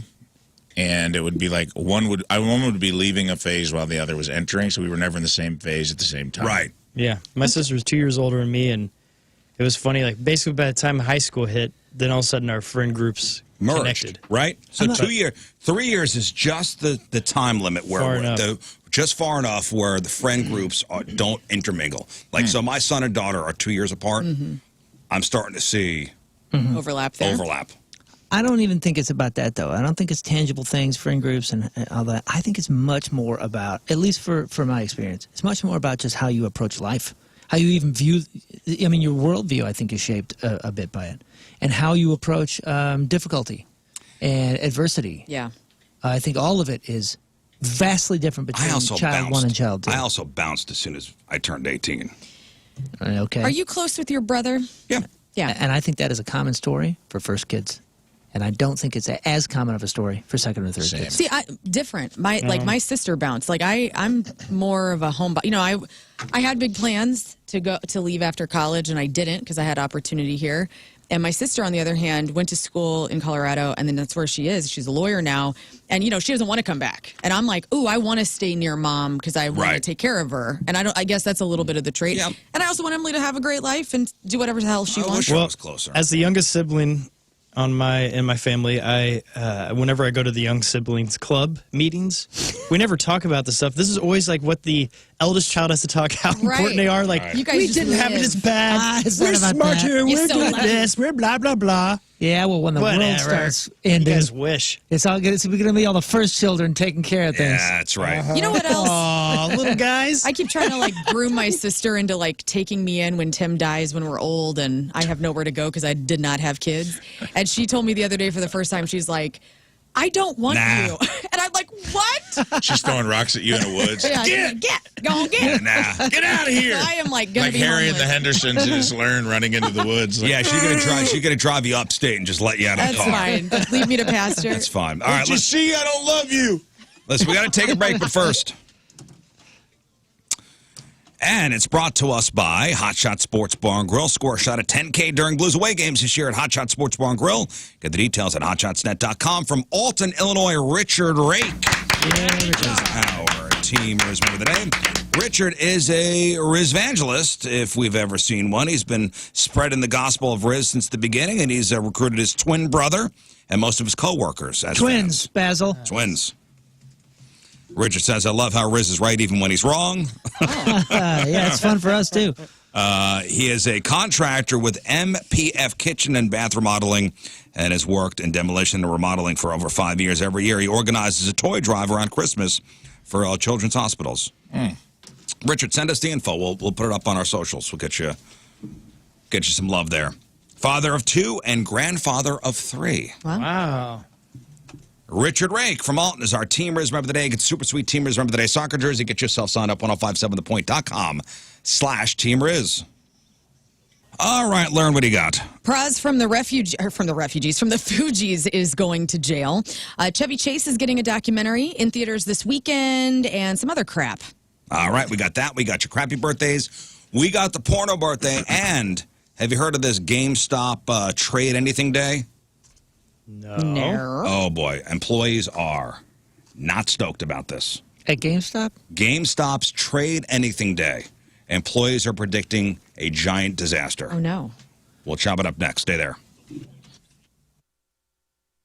All right, welcome back to the program. Phone number 314-624-3833, 618-398-3833. The Mick Ultra Studio Cams, 1057thepoint.com/Rizz. The Schreier Air text line, 314-649-DUMB. Make sure you subscribe to our new YouTube page, dedicated Rizzuto Show YouTube page. Like, subscribe, all that stuff. Rafe C. Memoriam on the way. Friday Fail Stories. We'll play 3 and 5. Give away some fabulous prizes. What is 7 Brew? My kid's favorite freaking place. But what is it though? Is it soda? Yeah, it's like it's coffee. It's those what do they call them? Not energizers. God dang, splashers. I don't know, some stupid ass name that it's like a little fruity carbonated soda with caffeine in it. Okay, what do they call those? Refreshers. Refreshers. I think Spritzers. that's Starbucks name for it. Either way, they got that little purple light, and my daughter knows where every single one of them is. They go every morning before school. I'm pretty sure they go every afternoon after school. We found them in Alabama, and she was like, "Oh, I didn't know they have them in Alabama." 7 Fizz. 7 Fizz? Is that what it is? I don't know. Yeah, I guess you were there, and they had a poll on the window asking the worst movie you've ever seen. Yeah, so it is kind of a cool place. It's like this Chick-fil-A, quickness that you go through, and they take your order, and then you pull up to an open window. It's a full. It's not even a window. It's a door, and it's like a kind of fun. It looks like a fun place for teenagers to work, and they come out and they're like, "Hey, how's it going?" And they ask you what your favorite movie or your least favorite movie was. Yeah, while you wait for the 30 seconds, they'll kind of like take a poll and they write it in like crayon or whatever on the window so that everybody sees it. Yeah, it is. It's like a fun place. There's no wonder my daughter's probably spent $1,000 there this year. You know what I put on there immediately? The worst movie you've ever seen? Yeah. Was it the one you just saw? No hesitation. I was like, Grown Ups. Grown Ups is the worst movie ever. I also have an Adam Sandler one. You can watch more. Jack and Jill. That was the worst movie I've ever seen in my life. Where and you know what? These fat twins. I was trying to think of the worst movie I've ever seen. I don't. Oh, you know what my wife said immediately? Because she's still like viscerally angry about Gladiator 2. So is my husband. She goes, Gladiator 2. And even the 18-year-old gal like taking on things, she goes, yeah, that was a piece of trash, huh? And tell Mal to text him. And have a commiseration because I think it just came to HBO Max or one of the streamers that we have. Yeah. And he goes, my God, they should have just put it in the trash. It should have not gone anywhere. It was I saw it in the theater last Thanksgiving, I believe. Such a letdown. And terrible? Oh, yeah. I remember when I came back, I told you guys, I'm like, I don't want to ruin it for you. Maybe you'll like it. But I was like, it is so ludicrous. I'd say the only movie I ever walked out on was Freddy Got Fingered. Which is unfortunate because that's like a cult classic. I know. And I remember I told Tom Green and... There was a truly terrible movie called Mindhunters that came out with Christian Slater and LL Cool J. Oh, no. It was like an island where FBI people went to train, and it turns out one of the FBI trainers was a serial killer, and it was so bad and ludicrous that it was the only one in the theater that I was like, I think I'm going to go home. And I just left. Man. Scott, do you remember the worst movie you ever saw? Yeah, it's Geely. So you're not just saying that because everybody said it was, but you actually I watched it. Saw the movie? Yeah, and it was one of the funniest, just sad productions. But I think the film that disappointed me the most, because I love this comedy, guys, is Tim and Eric's $1 Billion Movie. Like, I love them, but the film was one of those where you're like, I just spent money in a theater, and I get what they're doing and stuff, but it was like, I should have seen that for free. That would have been a smarter decision. Bummer. So according to Rotten Tomatoes, Oh, you got the list of all the zeros? worst movie of all time was Ballistic X versus Sever. What is that? That was Antonio Banderas and Lucy Liu. Yeah, I remember reading about that. It was like 2001 or something, right? I remember that. 2002. mother- I remember this movie. Roseanne checking in from New York. Dirty Grandpa was the worst. Oh, Johnny Robert De Knoxville. Niro. Was that? No, that was Johnny Knoxville, right? Or that was No. Was that Bad Grandpa? Bad Grandpa's. Oh, okay. What's Dirty Grandpa? Was that He goes on a Robert De Niro? road trip with his grandson. He goes to his college or something, and he I think is. Dirty Grandpa was Knoxville, right? Dirty Grandpa, 2016. Are you thinking about the one with Zac Efron? It's like Zac Efron. No, that's it's De Niro. And who's his son? Or who's his grandson? You're right. I think it's Zac Efron. Oh, yeah, dude. It was, That was that Way to bad? go, Roseanne. Your It mom was, hated that? It's I one of guess those so. it's like a C. It's not terrible. It's not great. 2015's The Ridiculous Six is on this list. No, Adam that was Sandler, a fun one. Will Forte. Anytime I look up one of these lists, I always come across a Nicolas Cage movie, which, by the way, there's like 5 of them on Nicolas Cage. Him there. alone. And it's called Left Behind. I never saw this one. 2014's neither. Left Behind. But everybody, like, it always makes its way into some of these lists. Was I it a don't think- remake? I don't think we've seen 90% of his material, and that's by design. Oh, because he says no. That was his era of... To nothing. Yeah, that was his era of, I got debts to pay. Yeah. He Yeah, got that I tomb own- down in New Orleans. I own 4 castles I need to pay for. Yeah, and I need a new T-Rex skull. I love him. That Gotti one usually Gotti. makes the list with Travolta. Yeah, that is number 5 as the 5th Oh, my worst movie of gosh. all time. Number 5. Okay, that's good. The final movie of John Candy's on this list, Wagons East. Problem Child. Oh, please. Oh, come on. You know John Ritter's Problem Child. I loved Problem You know Child. another Me one? too. You know another one that makes That That dog. has 0% on Rotten Tomatoes, by the way. The original Problem Child. That kid's Are you kidding? annoying looking, but it was by design. Well, that dog was incredible. Remember whenever he had the little bit of a poopy problem? Who? No. The little dog in Problem Child? and it don't. It's made been like a probably 30 pyramid. It years. was hilarious. And You guys remember the movie Problem Child with Oh, John yeah. Ritter? I saw it in the Kid. theater. Yeah. yeah. As a That is kid. the 17th worst movie of all time, according to Rotten What? Tomatoes. I always way. object anytime. I love Dana Carvey. I love him. And he makes Master of Disguise. Master's Disguise. My kids love that movie so much. That's so number like 43. Yes. so That's through the them, 43rd worst movie. of all I time. love that movie, but I love his movie Clean Slate. It's one of my favorite movies of all time, and nobody's ever seen it. And when they do, they're like, "That's garbage," and it belongs in the top 50 of worst ever. Somebody's saying Eyes Wide Shut. Well, that movie's pretty dope. I mean, maybe it's not the best. Maybe it's not the best movie of. You're not into masked orgies? How dare you? Maybe I am. I just like the Kubrick thing. Yeah. I like what he's trying to Look Who's Talking Now from Oh. 1993. do. With the dogs? What? That's the best. It's not as good as the first one, but man, it's Or the second one. I love that movie. I feel like you've seen this, Rafe. Highlander 2, The Quickening. Yeah. quickening. What is that? I don't think I'm alone. It's the 23rd worst movie of all time. What year? 1991. Yeah. Oh, somebody says The Room. Of course. The Room with It's so bad it's good, though. yeah, I'm Tommy on. Wiseau. Tommy There's some Wiseau. of those. Yeah. I mean, Battle- Showgirls is terrible. Yes, it is. I can't believe that's not. I mean, any time that boobies can't hold my attention because the movie's so bad. Yeah, I was a 17-year-old and I was sick of Me boobs too. in 30 minutes. Yes. I don't know how Because you her did that. moves were so jerky. They were bad. It was not what I envisioned in my head while watching Saved by the Bell. I can tell you that. I just watched that movie for the Battlefield. first time this year. You did? Yeah, and I was a Showgirls? Yes. When they start It does banging not. in the It didn't age well. No. It's very strange. the is sex so scene in bad. the pool is so ludicrous. Like the splashing around with Kyle MacLachlan and her, and I'm Yeah, just it's- like, Oh, man.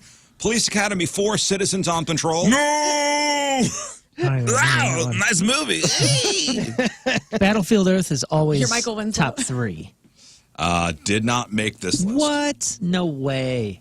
Is The Notebook on there? Is No Pretty way. Woman on there? No way. Better not be. Best Noahs of all time. Daddy Day Camp. Daddy Day Camp, is that a sequel to Daddy Day Care? I'm assuming. I thought Daddy Day Care did really well. I want to push back on the problem child. You can't have an original be bad if it spawns several sequels. I'll get some sequels don't live up, but you can't have Problem Child 1. Because there was what? Problem Child 2, 3, I think maybe even a 4th. Really? There was a couple, With 2, different 3 of them. casts, right? That's for There was a sure. couple. So if a movie's good enough and popular enough that it can spawn a sequel, you can't throw it on there. It's got 0% on Rotten Tomatoes. Well, they're wrong. Well, the principal was incredible in that, and then you rewatch it. Is that Gilbert Gottfried? Yes. Number 64 was Jack and Jill. Outstandingly terrible. The Mod Squad with Claire Danes. I remember that when that came out. That was like a stylistic time. Winnie the Pooh, Blood and Honey, which came out 2 years ago. Oh man, there's one with your Kate Hudson. Oh, which one? It's called Music, and it came out 4 years ago. That was the Sia movie, I think, right? Music was out with shaved her Huey head? Lewis. It says, synopsis, Zoo, played by Kate Hudson, is a free spirit estranged from her family who suddenly finds herself the sole guardian of her.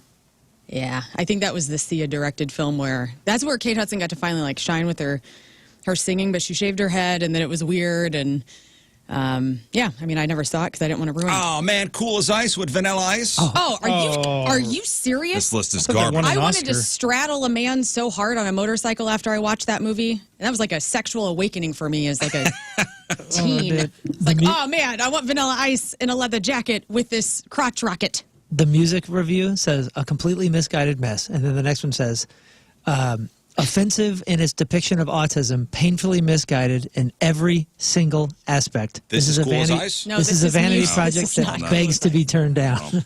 Well, there you go. Think of the worst movie you ever saw. I really got to think about it. I'm always fooled by the magic of movies. I rarely say a movie's bad. Honestly, if I see it in the theater, This man's a movie man. I'm a movie man. I got to find out from my wife what it was, but we watched one earlier this year that's supposed to be really good, and it's one of those you finish the movie, you're like, that was Well, figure out what it is. picture. You know what I have to rewatch is Blade Runner. I think I've told the story before. I was just telling my wife because she was asking about the Blade Runner stuff.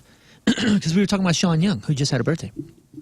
And I was like, well, the only time I saw Blade Runner, first of all, I saw the director's cut, and it was like 6 hours long. And I was freezing. Our bus was broken, so it was dead of winter in England. I was on a double-decker bus in a freezing cold lounge and not able to sleep, and I was jet-lagged. And I was like, let's watch Blade Runner. And I'd never seen it, and I watched it, and the whole thing happened for hours and hours and hours on this drive. And it ended, and I went, that was such a piece of crap. The original Blade Runner? Yeah, but I think I was Harrison Ford? Yeah, but I think I was so, and I saw like I said, the director's Ryan Gosling cut. one. I saw the Ryan Gosling one and liked it. Yeah, it's And good. was like, man, my son and I were like, we should watch the The original. original is a classic. I know, and that's why. So I need to review. It's I need a to, classic. You weren't in the right headspace. I need to for review that. it. I think Yeah, I was just rewatch high that and one. all messed up on jet God lag. knows what. All right, I want to bring up this GameStop thing before we move on. So here's the deal. GameStop, the video game store, they've announced a Trade Anything Day, which is happening on December 6th. So on paper, this sounds pretty neat. You could bring in almost anything and get a $5 store credit. So it's a great marketing pitch for people to get in the door. But the employees who actually have to deal with it are predicting an absolute nightmare. So to understand why they're worried, you have to know what they already put up with, GameStop people. On a normal day, GameStop workers see some truly disgusting stuff. People bring in grime-caked controllers, consoles infested with cockroaches, and all sorts of broken junk, hoping to get a trade-in credit. Now imagine what happens when the company advertises that you could trade in anything. Like a Nike Air Force One right shoe only. Yep. Well, here's the catch. The anything tagline has a lot of fine print. You can't bring in hazardous chemicals, Darn it. weapons, tablets, or certain types of TVs and VR headsets. But in a bizarre twist, the rules do say they will accept taxidermy, which is stuffed animals. Holy cow. Very cool. Employees are dreading the inevitable arguments with customers who didn't read the rules that will get angry when their old broken toaster's rejected. Right. I wonder if like T-shirts and stuff. Here's one employee that's going to be dealing with this, talking about it. Today, GameStop announced that they would be doing a Trade Anything event. Mind you, they announced this to the public before they announced it to staff. Almost immediately, managers across my district were receiving calls asking them if the customer could bring in weapons, bodily fluid, and other inappropriate materials. Customers were also asking us on the phone if it would be okay for them to film us for TikTok so that they could go viral off of our reaction. Nice. Cool. Very cool. Everything's content. Yeah, Guy sounds like he works at a GameStop. Yeah, well, reading more Can't into explain it. somebody called in, hey, could I trade in a jar of urine? Oh, boy. Hey, no question is a dumb question. I love it. One worker put it on Reddit. They're going to allow the dregs of humanity to come in and make our lives a living effing hell for $5 in store credit. I imagine that's just every day of your life working at a GameStop. And to make matters worse, the employees are the ones who have to handle logistics. They're responsible for finding a local charity and coordinating the donation of all the items they accept. Hey, when is this happening? December 6th. Mark What are you it trading down. in? What do you got? Gosh dang it. I'll trade in some urine. I'm going to be in Australia, but I was going to take in like some T-shirts and For $5? Well, firstly, I have a lot of games. I have a lot of old games. How many things can you trade in, though? Is it just one item? That's a good question. Because I saw someone on here, they brought up a good point. You could go buy a 70-cent can, and you said they're donating this stuff. So Yeah. they'll give you $5. You donate 70 cents can and still getting donated. I'm Wait, sure it's like $5 for one item? yeah. What? I thought you meant up to $5. No, it says I think it's Like just flat out. It's $5. I bring an old Papa John's $5 T-shirt. credit. Yeah, $5 credit do you have to spend there? Holy smokes, that's great. That's a great deal. I get Loved the it. kitschiness of it, but why don't you just give everyone $5 store credit? They're just trying to get people through the door. Well, because if they donate, I think they can write that off. Probably, yeah. Oh, it's good. Good call on that. And if they're smart, they'll get something really cool. They're like, we could just sell that. And we're talking about it, and people will do the I gotta TikTok call my thing. CPA and get that $5 write-off at GameStop. No, I'm not saying No, that. for the GameStop people. Yeah, that's for no their problem. when they turn around and do a donation. Like if you donate right now, you get $100 per donation or whatever it is, up to 25 donations a year. You see what I'm saying? Not a single T-shirt, but it's a full box or a full barrel or whatever the heck it is. Can be up to, like when you go to Goodwill, they'll say, "Hey, would you like a receipt?" Yeah, would you like a receipt? Yeah. Always get a receipt. because Always. You give that to the IRS. You can do up to. This is not tax advice here, Always get a receipt. but you can do up to a certain amount, and write it off on your taxes. All right, let's do. Hey, be kind, okay? Okay. Be nice. Be nice to the GameStop employees. Yeah. Say thank you Hello, when they take sir. your jar of urine. What can I help you with? Here's a $5 credit for this jar of urine. Can I interest you in this Fungo Pop? Did you say a Funko Pop? Funko. I love a Funko Pop. All right, time to find out what's going on in the world of music and entertainment where you crap on celebrities. I always start with this. I had no idea that Pras Michael, the founding member of hip-hop group The Fugees, was into political campaigns because he was sentenced yesterday to 14 years in federal prison for illegally funneling millions of dollars in foreign money to U.S. political campaigns. 14 years? Yes. Holy cow. So a jury found Pras guilty in April of 2023 of 10 counts, including conspiracy and acting as an unregistered foreign agent in connection with a scheme involving a Malaysian financier. And so the judge rejected the prosecutor's call for a life sentence, but described Michael's conduct as brazen. So loved the Fugees. Had no idea Pras had this in him. Crazy. 14 Good years. looky here, yeah, because Shorty got back. Ready or not, we're going to jail. That sucks. 14 years is a long time. So I'm assuming it's It's federal. federal, so do you got to serve out the whole thing? I would think so. Millions of And dollars. whoever he donated to, do they have to return the money? No, they get to keep it and actually go on Oh, vacation. It's well, very cool. good. It's really neat. I like that. Nine Inch Nails drummer Josh Freese will release a new album next Friday called Just a Minute Volume 2. It's going to be out on Pearl Jam guitarist Stone Gossard's Loose Groove Records. And this is a follow-up to Volume 1, which contained 21-minute songs. So this time, Josh Freese is doing 25 songs in 25 minutes with song titles such as God Gave Rock and Roll to You, Satan Wants It Back, I Didn't Know I Recorded with Avril, and Wasted with Ween. The name of the song is I Didn't Know I Recorded with Avril? Yes. That's hilarious. There is also a first single out and a video called Cybertruck LOL, which pokes fun of all of you who like and buy the Tesla truck. Is it just drumming? To be honest, I never listened to the first one. I imagine it is. This is like, remember those punk rock records, short music for short people? You ever have those? Vaguely. It was a compilation disc. Like Blink-182 was on there. All the pop punk bands of the time. I used to love that, but it was like 60-second songs, and they were really fast and crazy. I feel like that's what he's doing. So probably is just drums. He's going to be hitting the road next month for 3 shows with Weezer in Australia, in which he's going to play guitar. So that's interesting. And then he will be back behind the kit for 9 Inch Nails' Peel It Back tour, which we will see next February. Some quick hits today. Documentary One Shot with Ed Sheeran hits Netflix. Stage played and autographed gifts and guitars from Kirk Hammett of Metallica, Hailstorm, Rise Against, Cheap Trick, and many others. Hit Julian's Auctions, the Played, Worn, and Torn event today. And then Jonas Brothers, the Isley Brothers, Bon Jovi, they are all being inducted into the New Jersey Hall of Fame today. So congratulations to all of them. The New Jersey Hall of Fame. I know. What a dream. So cool. Nice. It's right next to the landfill. That's right. You garbage. New albums out today if you're interested. Aerosmith and Youngblood team up for that 5-song One More Time EP. Def Leppard's latest live release, Diamond Star Halos Live from Sheffield, is out. Kiss's Alive Super Deluxe expands their 1975 breakthrough. And the Smashing Pumpkins' Melancholy and the Infinite Sadness 30th anniversary is out as well. Chevy Chase is having a documentary. So here it is. I'm Chevy Chase and You're Not, which is going to premiere on New Year's Day on CNN. All right, here we go. So this is a little clip from it? Yes. Okay. Hi, I'm Chevy Chase and You're Not, and here's a look at the trailer for my new documentary. Chevy Chase is exciting and talented. Very, very funny. Ready to say something sarcastic or edgy. He's the asshole who you love. It was a mistake to leave SNL. When Hollywood wants you, they're pretty good at it. Chevy had massive movie star hits. And then, of course, it went downhill from there. Would you work with him again? Are you kidding me? It's Chevy Chase. I'm who I am, and I like who I am.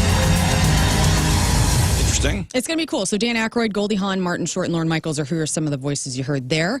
And he's going to talk about being on SNL, leaving, and then, everybody thinking he's an a-hole. Being a movie star. Being a movie star. It is one of those things that you got to admire when somebody is known as an a-hole, but they can say, I know who I am, and I like who I am. Yeah, I agree. I was talking about that yesterday. It's something that kind of puts me at ease. Or they're just a huge a-hole. Well, but they own it. Well, I think that's what he's saying. They're such an a-hole, they're not self-aware. Right. This is interesting. I think he's fairly aware. You think he's aware? Yeah, I think so. I think we're going to find out that he knows. We'll see. Known. I mean, you'd really have to have your head in the sand. I'm interested to watch it and see I'll what his perspective is. Remember when Kim Kardashian's dad's Bible that was given to O.J. Simpson was up for auction? How could I forget? Right. And then we found out that somebody bid like $80,000 for it. And we were like, wow, Kim, none of the Kardashians got it. Right. Well, I guess Kim actually did get it because she used an alias and she was the winning bid. What do you know? So she contacted OJ's estate, the person who was divvying up all these artifacts after he passed away. And she said, hey, I will buy the OJ Bible that my dad, Rob Kardashian, gave to him. And they were like, no, we're putting it up on auction. So they were trying to get her to pay like a ton, like millions. Right. And so she used an alias. Boom, got it for $80,000. $80,000. Crazy. What was the alias? I don't know. I want to know. She didn't say in the Kardashian Cheryl? episode. It was Cheryl Babcock. Well, that thing falls in line with the teachings of Jesus. Like auctioning off the Holy Bible to the highest bidder. Yeah. Isn't it OJ's Bible. Yeah, and apparently the OJ had he had highlighted some things in it and his handwriting because she was showing her daughter Chicago and saying this was my dad's Bible that he gave to his friend OJ when he was needing Jesus. What he highlighted. And I was like, what part of the scripture? Says here you can stone your wife for being unfaithful. Oh no. It's yours truly. It's the Old Testament. Yeah, you think it says yours truly? Yours truly. Yours truly. Presented to yours truly. Movies out this weekend. We don't even need to talk about any other movie because Wicked for Good is out. It's got 70% on the tomato meter, popcorn meter, 97%. So we have $10 riding on will it make $150 million opening weekend? In the U.S. In the U.S., right? And you said it would. And you're actually in Cynthia Erivo and Ariana Grande's camp for once. Yes, this bet was made on November 20th at 7:35. He doesn't believe. Money on the line. Money's on the line. Nobody see it. What? Yeah, right. Good luck. What's weather supposed to be? What's weather supposed to be across the country? Craptastic. Actually, terrible. we have some across the country. Terrible. Terrible. Yeah, baby. There's Stay going to be inside. No, that's snowstorm. bad weather is good for movies. No, sunshine away. Raining is great for movies. No, This I is don't. a great Nobody movie wants day. to go. No. Look at this. But I think Look at this that's Go outside. see it. It's only be sure Go driving see it, theaters. Guys, go see the new The Wicked. sun see it. will Look at be you. shining. What a I love Friday. those two. Yeah, you're really into it. I read an article about it yesterday. Are you getting ready to report more on it? No, go for it. From the director saying the first one was so successful that, because I filmed them at the same time, that they got to go in and make the second one darker because they thought people would not be receptive to how dark John Chu was going to make them or whatever. But because it was so successful that they're anticipating this thing's going to be a monster. Cha-ching. Just Just saying. Are we gonna? So they don't need you, is what you're saying. It's going Are to we gonna run the register? Hell yeah, we are. 97%. I hope it does. Go see it this I hope weekend, it does well. guys. I hope it makes 149,500. I may go see it 3 times. Wow. That is a lie. You just heard a lie on the radio. Hey, you can't donate to your Oh, I your can't. own Okay, campaign. fine. Okay, fine. Yeah, you're not Praz from the Fugees. Keep me away How from the creepy theater. that would be if you just went by yourself to the local AMC and you kept going back to Wicked 2 alone Dressed all as day. Glinda. Yeah, you'll make a list. Kept buying tickets. you will make a list. This guy's for a sure. pervert. The late Chadwick Boseman was honored with a star on the Hollywood Walk of Fame. So the unveiling ceremony was yesterday, included speeches from Viola Davis and Black Panther director Ryan Coogler, as well as Chadwick's widow, Taylor Simone Ledward Boseman. Here's a little bit of what Viola Davis had to say about Chadwick. I have to believe that Chadwick is still alive. I can't use the word gone or death, really, when thinking about him. Yeah. I really like that Coogler dude. Seen a couple interviews. He's just such a nerd. He's it's such a cool. film The nerd. Cougs. I really like that guy. Guys, did you see the Hunger Games trailer yesterday? I did not. I didn't know there was a new Hunger Games coming out. Yes, it's called Sunrise on the Reaping, based on the 2025 book of the same name. It's set 24 years before the first film. It follows a young Woody Harrelson's character, Haymitch Abernathy, who is selected to compete in the 50th Hunger Games. So if you watch Hunger Games, you hear about how he was one of the champions. And so this is kind of his story, as well as Effie, who was played by Elizabeth Banks. Right. Her younger character for this kind of prequel is going to be played by Elle Fanning. And so... I saw that last one they did. What was the last one they did? I don't know. Something about I didn't see the last one. It was pretty good. something. I liked it. I liked it. I like those movies. Yeah, they're fun. We will also have a third iteration of President Snow, this time played by Rafe Fiennes. Okay. So that'll be cool. But I didn't watch the trailer, but I was looking at the comments, and people are like, this is dark as hell. And like people are like, this is going to be bloody and gory and terrifying. So if you're into that, The Hunger Games Sunrise on the Reaping in theaters and IMAX November 20th of next year. Young Woody Harrelson being played by MGK. Are you serious? No. Oh, gosh. I just wanted to put that in your head because I don't think you'll be able to drop it. Yeah. Let's not ruin. Are you serious? Let's not ruin it. Kristen Bell, Idina Menzel, also known as Adele Azim, and Josh Gad have reportedly scored big paydays due to the return of Frozen 3 and Frozen 4. So they will be voicing all of their characters, and they will be paid well over $60 million each for the 2 sequels. Each. $60 million each. That's crazy. For what? For Frozen 3 and 4. and 4. So Frozen 3 will hit theaters in 2027, and Frozen 4 has yet to be announced when it will be out. Damn. Good on them. And that is your crap on celebrities. Celebrities. Yeah, no kidding. Celebrities celebrating a birthday today. Fraternal twin sisters Megan and Liz are 33, a country pop duo.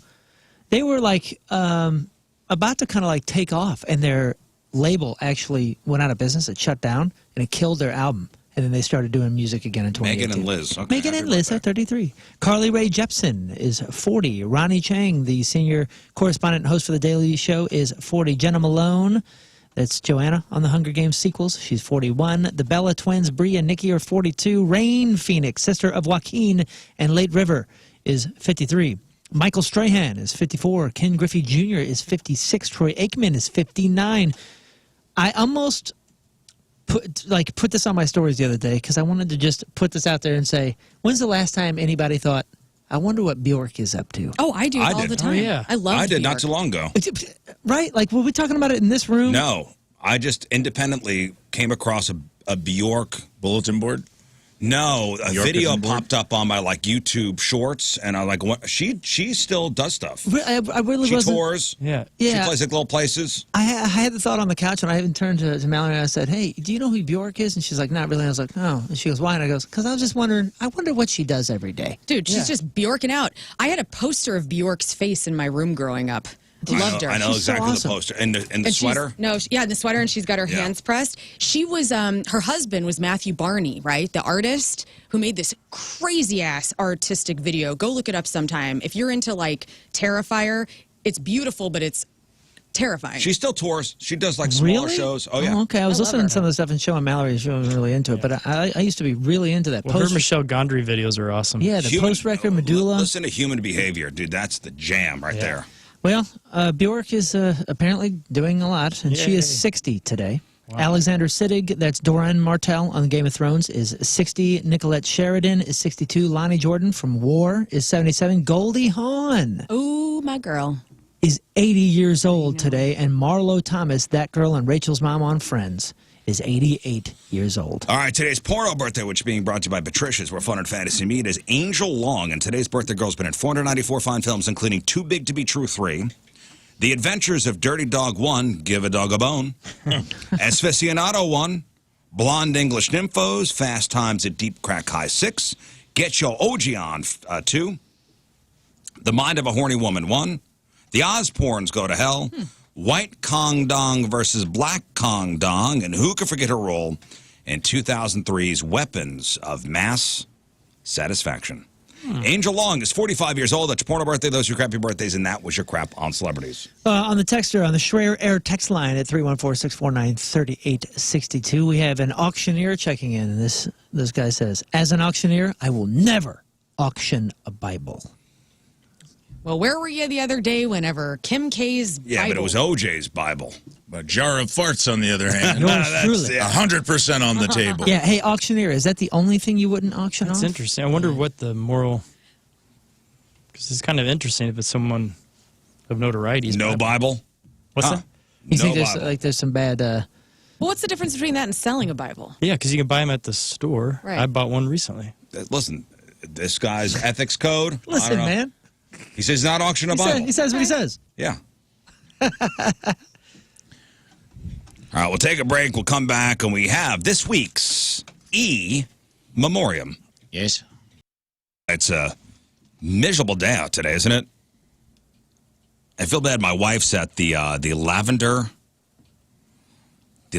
Row Holiday Market today. Long Row Lavender Farm. Is that what it is? Where is that out by? Wright City? Yeah, I love that place. She says you know about it. You told her about it. I did tell her about it. Last year, I said, hey, this would be a great spot for you to do your thing. And now she's got to be outside all day today. Well, that's unfortunate, but I'm going to tell you what, that I get all my like body butter from that place, and then body butter. They have a Excuse cafe. me? Listen, they got beautiful lavender and then all sorts of lavender products, and then the next door, it's in the same room, the best coconut cream pie I've ever had in my life came from that place. Go on. And She goes, tell this bitch I got to be outside today. I'm sorry, Meals. I hope you make a lot of money. The Lavender Row Holiday Market in Wright City. Long Row Lavender. Is that the name of the farm? Yeah. Ooh. Go check it out. Every time we've gone to, what's the lake out there all the rich people go to? Innsbruck? Innsbruck. That's the first time I went to Innsbruck, I found that place and I ate it up. It was so great. Speaking of happy places, what's going on at Disney World? The fun, enjoyment. It's been a pretty love. It's been a pretty somber month for the happiest place on earth. Another death at Disney World. What happened? This is now the 5th death in just under a month at Disney World. Dang. What ride is killing people? I think people are offing themselves there. That is terrifying. What do you mean? I get it. I mean, I get, like, it's hard. Okay, we're all kind of going through it. There is help. Please get help. Yeah, of course. But also, like, it's really dark to go and do that at the happiest place on earth, especially with kids around. Like, that's some dark, twisted stuff. A death occurred November 8th at Disney's Sarasota Springs Resort. As of right now, the specific details surrounding what happened are still unclear, but on October 14th, a 31-year-old woman died by suicide. A week later, a guy in his 60s passed away after suffering a medical emergency. Late October, a 28-year-old guy died by suicide after jumping off from a height at the Contemporary Resort. They don't say exactly what. November 2nd, a woman in her 40s was taken to Celebration Hospital where she died. Man, so 5 fatalities in a very short period. At Disney. It's one thing to spread your ashes. It's another thing to spread your body. Suicide hotline, 988. Yes, please. There's help. All right, Rafe, are you ready? Yeah, let's pivot into that. Let's pivot into pivot this. out of suicide into the in memoriam. Here we go. No, I love it. I understand how Disney World can drive you to those lengths. Call and get help.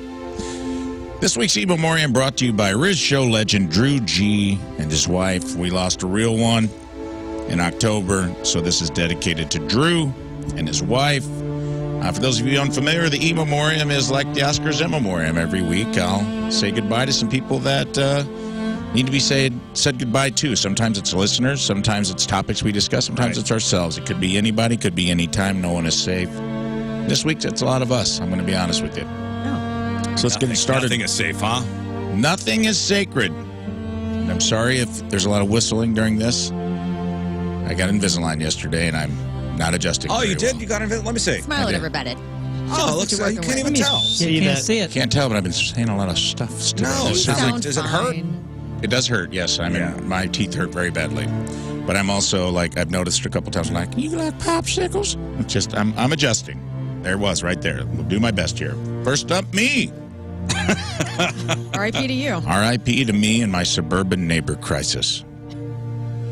What began this week as a possible first suburban dispute after buying a house in Creve Coeur about a dog with too long of a leash getting onto my property. The story took an unexpected turn into my childhood dream of finding my own Mr. Miyagi to train me, to become a master of martial arts, a living weapon, and an arbiter of swift swamp justice. Don't know why I wrote that, having a retainer. That's right. After what I feared would be a confrontation with my new neighbor, yesterday we discussed he was a pleasant, calming, confident Egyptian man who offered me respect and love and told me that because I am his neighbor, I am his family. That's the best part of it. Awesome. And then he gave me the predator high five. Now I have an elder blood brother, a father figure named Hassan, who is a certified swordsman and teacher trained in 3-bladed weapons, the foil, the épée, and the saber. He fought and coached on the Egyptian national team before training the U.S. military in Saudi Arabia, and he has trained gold medalists, and now he is my neighbor, my family, and my Middle Eastern master splinter. He has promised to train me despite my intellectual shortcomings, and I assume my training will begin in his backyard with a series of chores that I will not understand at first. Perhaps cleaning his gutters to teach me balance on a pitched roof and how to tiptoe to the edge of danger without falling. Or changing the oil underneath one of his 3 cars he has in the driveway to teach me that even if life knocks me down, to try to land on my back, because if a person can look up, they can get up and begin again. Maybe he'll hand me a rake and simply say, mulch out your anger, for anger is the wind that blows out the candle of the mind. Then leave for 3 hours while I confuse landscaping with inner peace. I believe soon I will arrive each morning at his back door, bow respectfully, and ask, what is today's lesson, Sensei Hassan? And he will smile, adjust his pinky ring, and say, Rafe-san, today we tuck point loose brick on my patio. Blindfolded, no eyes, just mortar and sound. And belief, for if one can master the dull putty knife with precision, no sharper blade can create fear in him. I will nod because I do not understand what he is saying. And it feels like he's just getting free work out of me. But I trust the process. Before long, the entire neighborhood will see me out there at 6 a.m., guys doing mysterious tasks like waxing his mailbox, whispering, attack, lunge, feint, riposte, parry, guard. Cars will slow down. Children will ask their parents, is that man okay? And the parents will reply, he's more than okay, for he is becoming powerful. Weeks later, when the transformation is nearly complete, Hassan will invite me into his garage, the sacred dojo. The door will rise slowly like the sun over my own destiny, revealing to me 3 things. A collection of ancient bladed weapons, a framed photo of him coaching champions, including one rogue student he never talks about, and 2 folding chairs, both with my name on them. I will do the splits between the chairs in silence, Jean-Claude Van Damme style, as he pours hibiscus tea with impossible grace. He will tell me 3 things. The blade is patient. The mind must arrive before the body does. And never trust a man who puts ketchup on a hot dog. Well, you've really played this out, haven't you? Yeah, I have a scenario in my head. I think you're in love with Hassan, and that's fine. The last lesson about the hot dog will confuse me, but I will write it down, for I know one day I will understand. And when my training is complete, when I can strike with precision, float like cedar mulch, and defend my yard with the honor of all 12 HOA bylaws of unincorporated Creve Coeur, he will tell me, go, protect our cul-de-sac. And please, have your visitors park only on your side of the street. I will bow, I will thank him. As I walk off into the suburban sunset, visor slightly askew, rake over my shoulder, he will whisper, he arrived as my neighbor, but he departs as my son. Wow. Bye-bye, Ray, son. Bye-bye. Thank you, Hassan. An insane... This is the fantasy of an insane person. No, I think that's pretty spot on. He's calling the cops. You'll see. You'll see. In a couple Hassan's months. going to call the cops for you stalking him. Yeah, I already have. There's already a note on my door. He listened yesterday. Next up, wild raccoons. Guys, it's happening for me and for everybody. Raccoons are getting domesticated. We found out this week that they're starting to come our way a little bit like dogs. They're developing shorter snouts and eyebrows for expression, and they're starting to be a little bit more adoptable. And I believe there are Missouri bylaws and permits that will allow me to adopt raccoons, which I will be adopting as many as I can get my hands on, because I intend to start the first ever human raccoon band. And I'm excited about it. Human raccoon band? I mean, I'll be the front man. I believe Rafe and the Raccoons will be popular. The name? Okay. Can I have a band shirt? You can have a band shirt. Just picture it, if you will, me rapping while raccoons play little instruments. Yeah. Can you imagine? Cute as hell. Yeah. It sounds something like this. My name is Rafe D, and I love raccoons. I got 3 of them mugs living up in my room, and I don't ever let my mama chase them off with no broom, because we be playing Xbox, taking meetings on Zoom. I got a raccoon plan. I start a raccoon band, and they be playing real good with little people hands. Imagine playing them little drums and little guitars and playing little keyboards while I'm spitting my bars, and I roll up my sleeve, Lord, and show you my scars. That's how I got a boy band that's full of raccoon stars. Yes! Oh. Call me a ractivist, because I got activists. And if I hear about raccoons that's been getting dissed, then me, my trash gorillas will get up in your midst like it's a VIP party, but you're not on the list.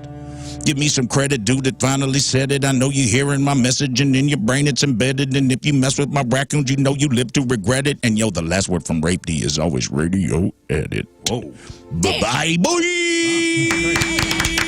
Well done. Rape and the Raccoons coming live, opening for Rage this Christmas. Opening for My Posse in Effect and the Rage Against the Machine. Teenage Rage. This Christmas. Maybe I'll be there, maybe I won't. It's next weekend. And finally, it's gonna be Rafe's gonna get his own dressing room with the raccoons. It's gonna be a mess. It's next Wednesday. It's gonna be a mess. You guys are on it with your details. It's gonna be a mess. Yeah, well, my teeth hurt. Finally, Rizz's O-rings. We got to say goodbye to the pressurized seal holding things together at 46. Rizz was on his way to Lern to pick up a half cow this week, and we found out he got on a stretch of highway that almost cost him his dignity. That's right.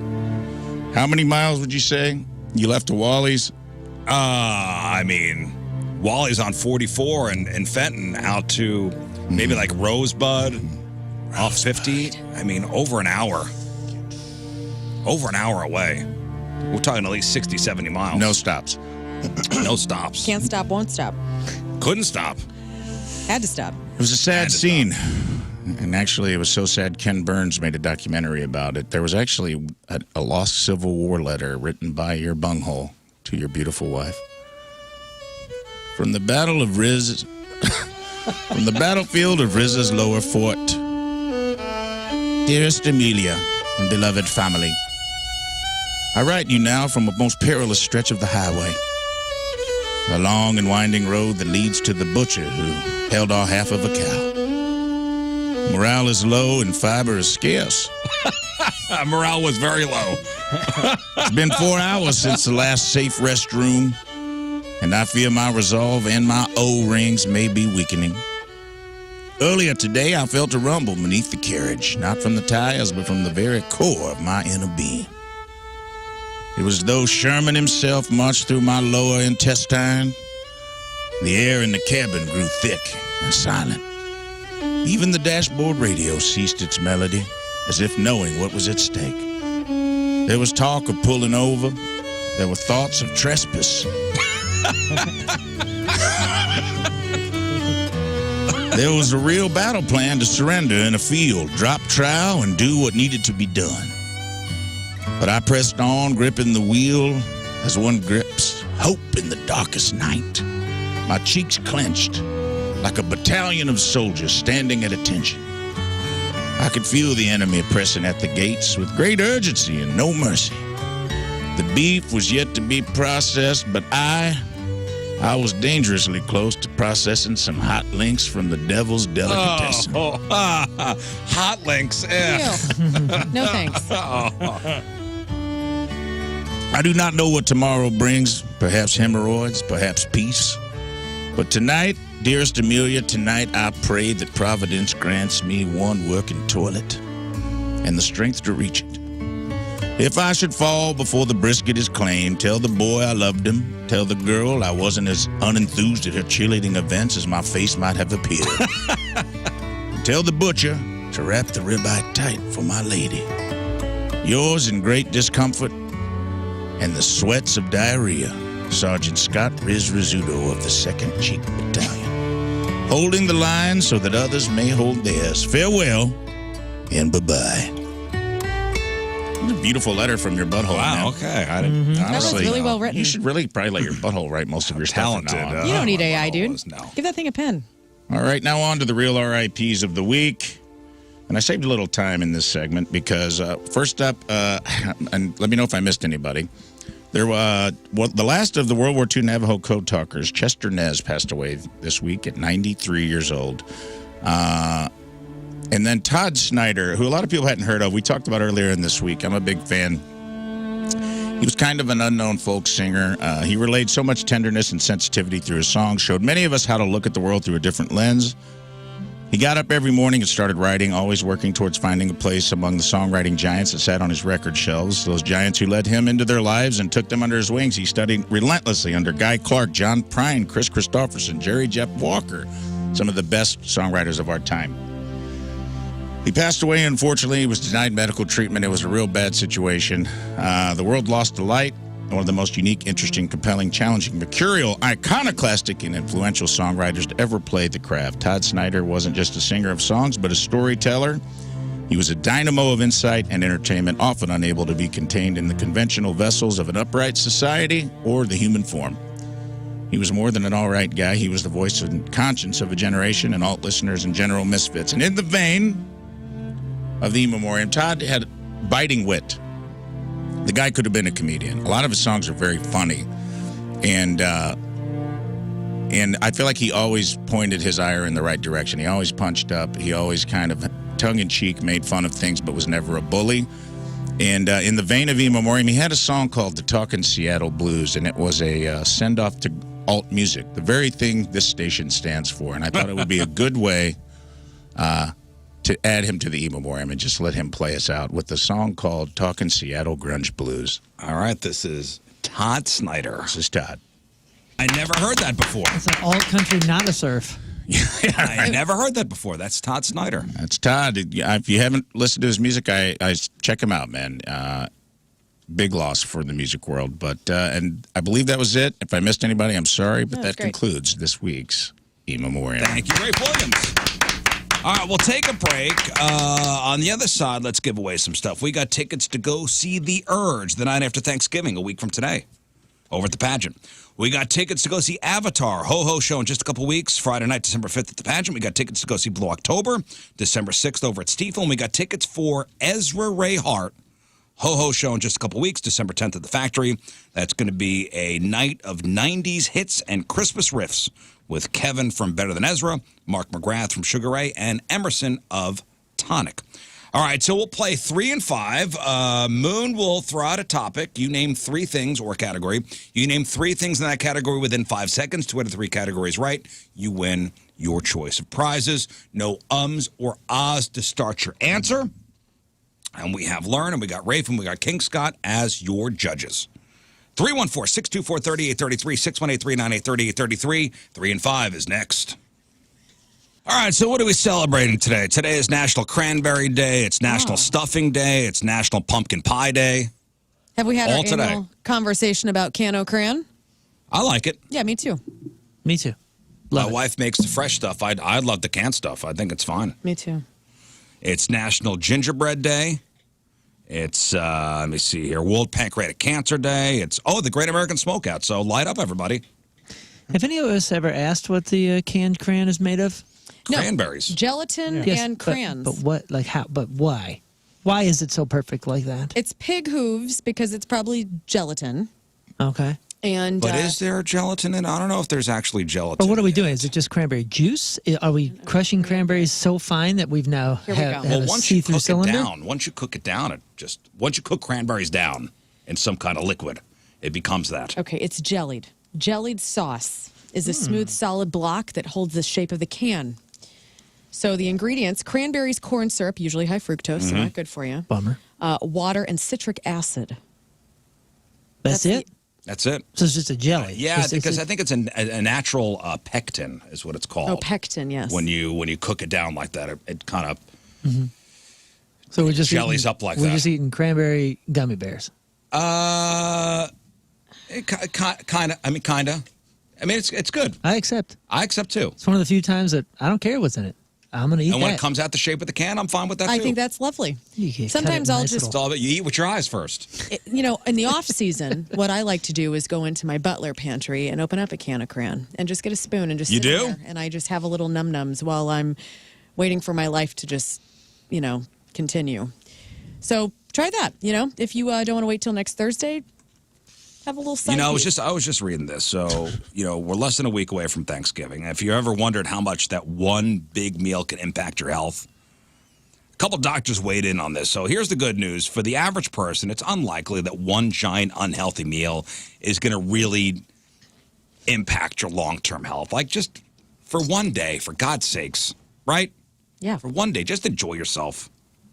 Now, there are exceptions for people with serious conditions like, congestive heart failure, where overeating foods, high in saturated fat or sodium could kill you. Or, of course, like diabetes or something like that. But for the average person, a little indigestion, a little heartburn, it might be uncomfortable, but it should pass relatively quickly with no lasting effects. You know what? I don't talk to a lot of diabetic people in my life about Thanksgiving and if it's okay for them.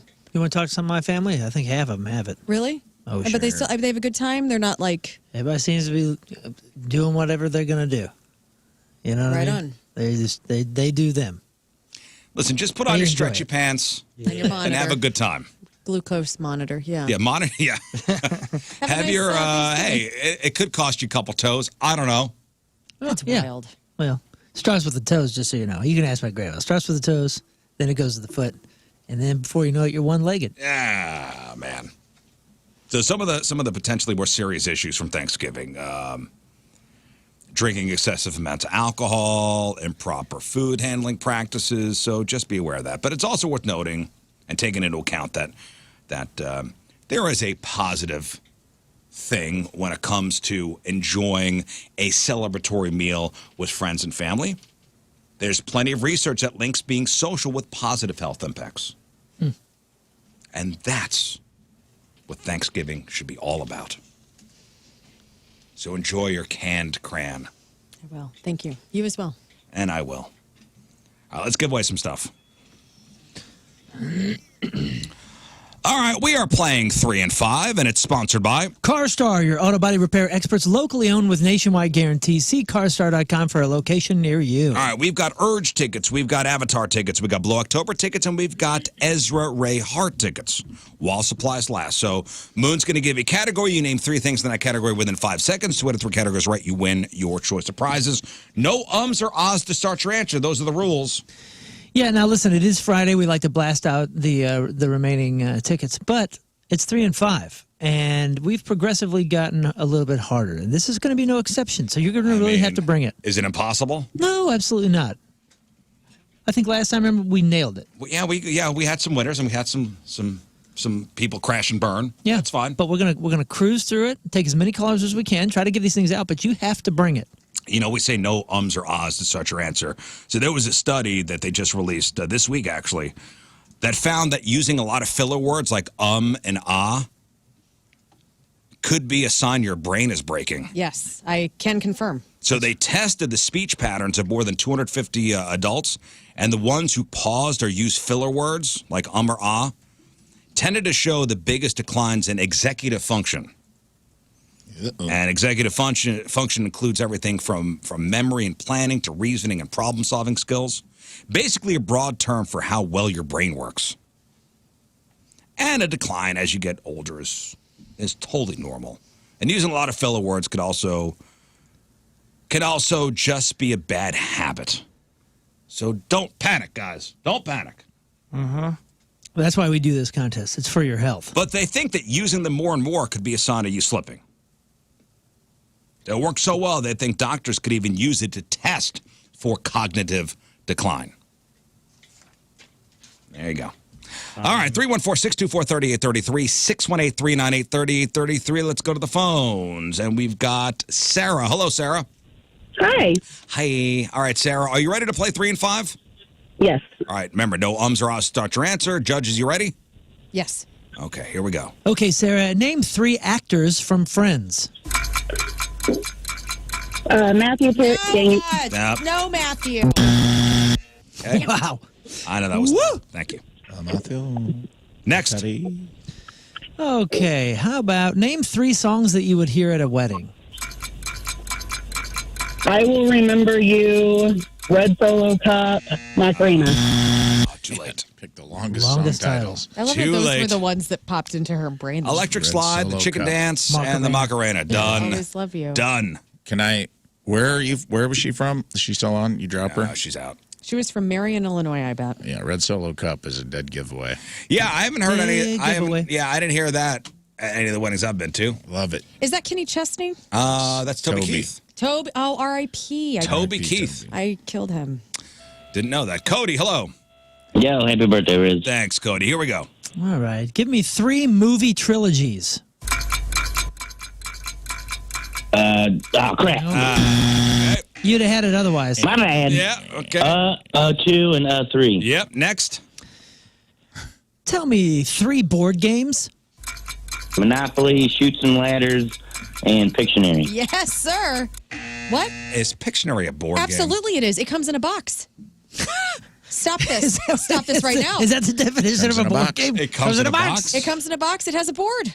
Does Pictionary doesn't have a board? Hold, please. I'm not the judge here. Pictionary. I'm not the judge here. I mean, I think I don't know if it has a board or not. It has game cards. It has drawing tablets. There's There might be a spinner. timer. There might be a spinner. I mean, Pictionary's not played on a board. Okay, you know what? Technically, you want to just give it to him? Hang on a second. Yeah, I asked AI, is Pictionary board? Yes, Pictionary is a board game played in teams where players There you race to guess words. Okay, hey. There's a board. There is a board. There is? Yep. Thank you. Right here, dude. Pictionary board. It is a board game. Okay. I knew it the whole Legit time. win. Legit Okay, win. good. Legit win. All right, for the win. Here we go, Cody. Name 3 punk rock bands. NoFX, Green Day, Good Charlotte. Yes! Oh! Good Charlotte. Let him have it. That was It's fine. it's a bad one, but it was a good one. All right, Lauren says give it to For you. saying that, you get Cody, it. my first email address was thegoodandcharlotte@hotmail.com. What a total Yucko. loser. Cody, what do you want? Go Urge, please. Great job, Keep dude. going. Hang on one second. I've never deducted cool points from you the whole time I've known you. Yeah, minus I'm on 5. There's a day for everything. Minus 5. King David, hello. Yo, what up? Yo, King David. Let's play 3 and 5. Here we go. Name 3 video game characters. Zelda, Mario, Luigi. This is a man in the know. Okay. Next. Name 3 animals that are illegal. Whoa. Name 3 animals that are illegal to have as pets in Missouri. Panthers, owls, horses. No, horses. There's horses everywhere. That's horse. not I mean, illegal. I mean, can I You have a said horse? elephant. You have to have a Elephants, yeah. There you go. Can He's a I? lion. I mean, can I have a horse in Ellisville? Probably not. You know. But the I don't question know, was maybe. Missouri, right? Yeah, Missouri. Okay. Last one, David. Here we go. Name 3 reasons you would get kicked out of a Walmart. No underwear, no shirt, and no shoes. Yep. I mean, no underwear is a stretch because. I mean, I can go is commando. I mean, there are plenty of people going commando in Walmart. So I think I've gone commando in Walmart. what's wrong with you? Why? I think most people are there. Why would you do that to anyone? Maybe you I go just commando sometimes? rarely. Listen, it's happened to you. Like if it's a Sunday, I'm throwing on a pair of sweatpants and need to go to A the lot Walmart. of people go into Walmart. No, you're not not. commando I've done and that leave before. that Sweatpants way. commando? Yeah, I've done it. No. I'm you- George Tribbiani. I'm all Like a pair commando. of tight, What are you doing? Like gray Adidas, sweatpants? like You like heard Adidas, the a trend? tight- Some Adidas creep track. attire to a Let's go. Wait a minute. to Are a you strip going club. commando in our sweatsuits that we all wear? That's what he just said. The Is tracksuits? sweatpants with no underwear? Like, I have. you're just asking for trouble. Huh. Okay. Are we giving this to David, by the way? No, I don't like that answer. I don't like commando. Oh, You're out. whoa, out. Because that's not, you're not getting kicked out of Walmart for that. They don't even know. Exactly. So no, I'm not messing around, David. Hey, listen, St. Louis, if you see me at a Walmart and I have Adidas track pants on, Pants him. Chances are. chances Again. are, no, I got that drawstring tight. Yeah. Yeah, I was going to Did say. that dude, bully that one? In fact, night? you would have You're asking for catastrophe. I'm proud that you've overcome your childhood trauma to even go commando at any point in sweats. I would think you'd have like 4 pairs of underwear on. I've moved past my childhood trauma. That's growth. Thomas, hello. Hi, good morning. All right, Thomas, let's play 3 and 5. Thomas, name 3 movie robots. iRobot, Wally, Oh, C-3PO. That was a good showing. I'm not sure iRobot would have counted because his name is Sonny. You know what I mean? iRobot was the movie title. Would you all have counted it? I'm not I the don't know. judge. So Probably I not. don't know. It was already being filed away as probably not in my head. Okay, all right, Thomas, let's Let's rebound see if here. you got to a third. Okay, other than McDonald's, name 3 fast food restaurants. Burger King, Dairy Queen, Wendy's. Bip. Okay, and for the win. Name 3 streaming shows that everybody pretended to watch. Uh, You could have really named anything. Could have named anything. Stranger Things, Did he just Beavis it out? Breaking Bad, Severance. Severance sucks. When is that coming back? Is he still there? Or is it overdone? Hey, you guys got to see Pluribus. It's the Pluribus. show. It's the show of the year. Game of Thrones. I mean, everybody could have said anything. Hey, seriously, Pluribus is the best show of the year. You have to see it. Vince Gilligan. It's the new thing. Yeah, Apple I TV still Plus. got to watch Better Call Saul. That too is worth everything. If we're sharing, also I Love LA on HBO is hilarious. Just finished that first season. It's great. Yeah. Or caught up with it. LA. I love it. Okay, that's enough of that. Okay. Okay, let's go to Justin. Hello. Good morning, Rizzuto Show and Lady Lern. What's Good up? morning, Justin. All right, let's play. Hey, name 3 singers who wear masks. Corey Taylor, That's a tough one. Wayne That's- Static. I knew that Corey Taylor was coming right out. But you could say, in Slipknot, you could say number 9, number 7, number 5. I mean, that's very specific. It's very see, specific. The clown. Yeah. I mean, it's a cheap question. I would have said Michael agree. Jackson. I'd have given it to you. I would have said Michael Jackson. Orville Peck. Sleep Token. Okay, here we Yeah. go. Guar. Guar, yeah. Name 3 SNL cast members, past or present. Jim Carrey. Nope. Have a good day, guys. We're done here. We love He you. was See you not later. on SNL. He was on in Living Color. Living Color. Almost any other comedian I ain't gonna name anybody. has been on SNL. Jason, hello. Good morning. All right, Jason. 314-624-3833. 618-398-3833. Let's play 3 and 5. Here we go. All right, name 3 characters on South Park. Carmen, Mr. Chef. Carmen. I don't Did you say know. Carmen? Hartman. Yeah. He said Carmen. Cartman. Well, And Carmen. Mr. Chef? All right, next. Mr. Hat. Of all professional sports, give me the name of 3 stadiums. Crew, I don't know. What was that? Have a great Friday, pal. I mean, start with Busch Stadium. Stadium, fuck. What did he say? I don't know. I think it was English.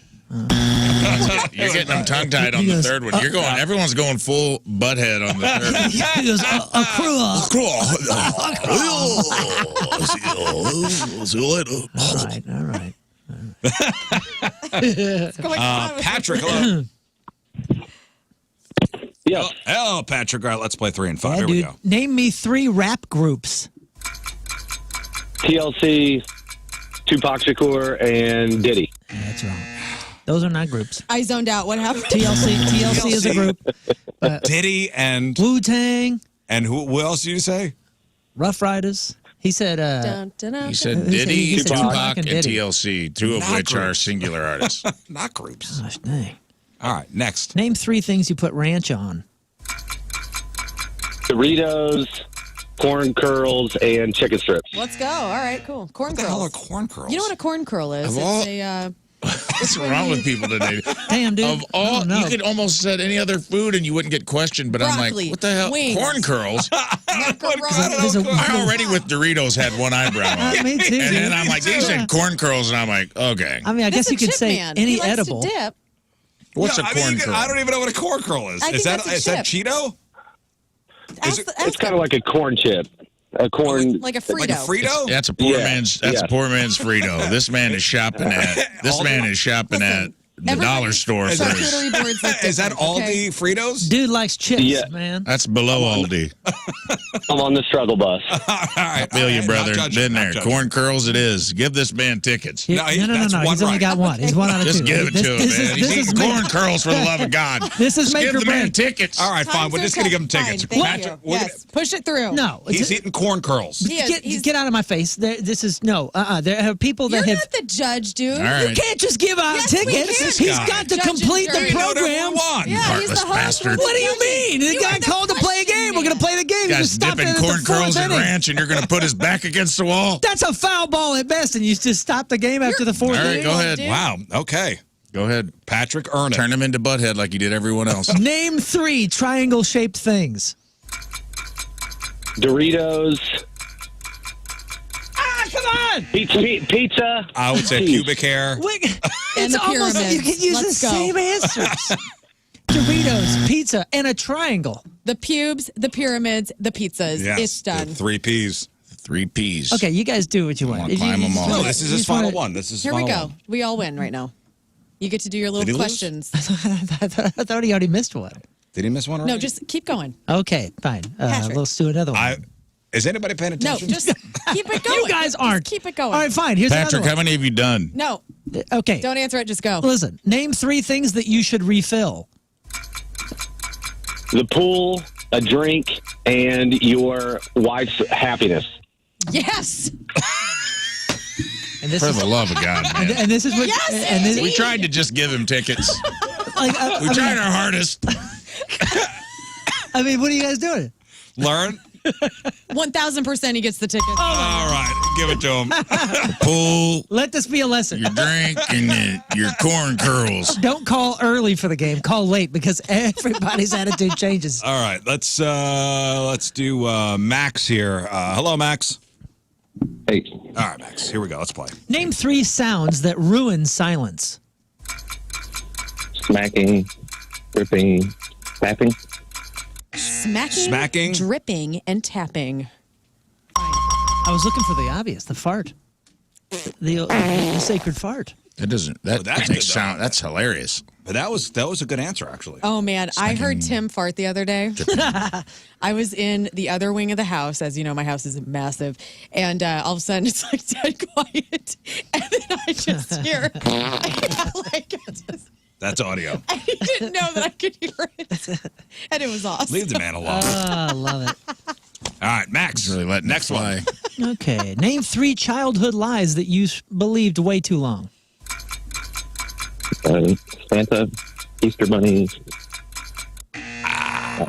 Got nothing. Tooth fairy. Tooth fairy. Got nothing. I believe it all. Sir, can I ask you a question? Are you under duress right now? Dude, I'm shaking like a chihuahua. All right. Hey, listen, everybody calm down. Everybody, We're on your side, bud. you. We're here for you, listen, man. everybody calm down. Everybody. Let's take a collective deep breath. Everybody 1, 2, calm 3. down. Everybody settle down. Okay. Schmicking. Let's go. For Max. Max, you got this. Name 3 places that you wouldn't want to go to the bathroom.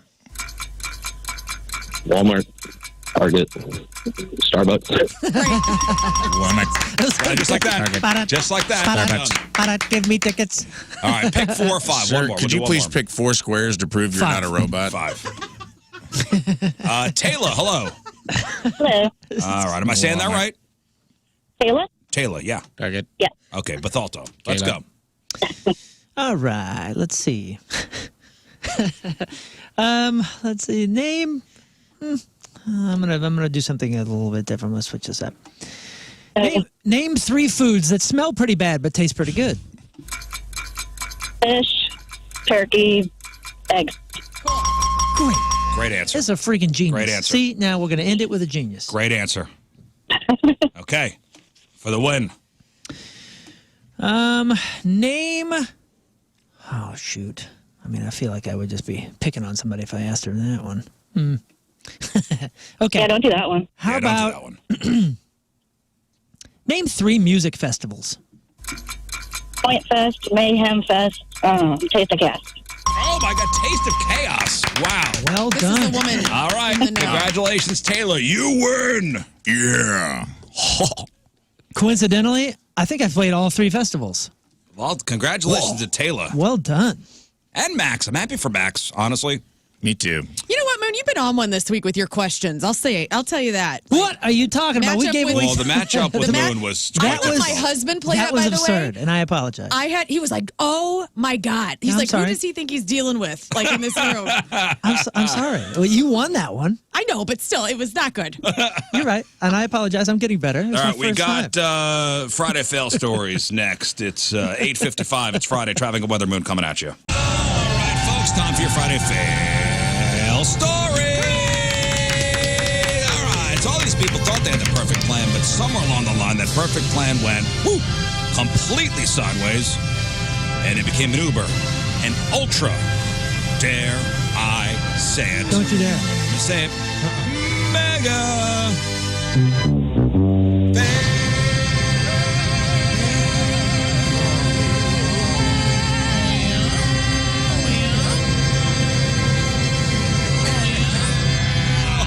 Fail. Oh, man. All right. Friday Fail Stories are sponsored by. Moritz Royce Jewelry, the official jeweler of the Rizzuto Show. Now, for a millennia, men have asked the question, what do women want? And spoiler alert, still no idea. Really? There was a Mel Gibson movie, I thought, that really cleared everything It up. didn't clear everything up. Left more questions. No, that only actually freaked out all of us. A guy in Rockford, Illinois, got arrested a week ago after hanging out the side of a car and swinging a gun around because Okay. he thought the ladies would like it. That's Some right. would. Somebody called 911 after they saw a 27-year-old Saba Bonilla hanging out the window of a black SUV waving around a rifle. Now, the gun was sitting on the backseat of his SUV when cops caught up with him.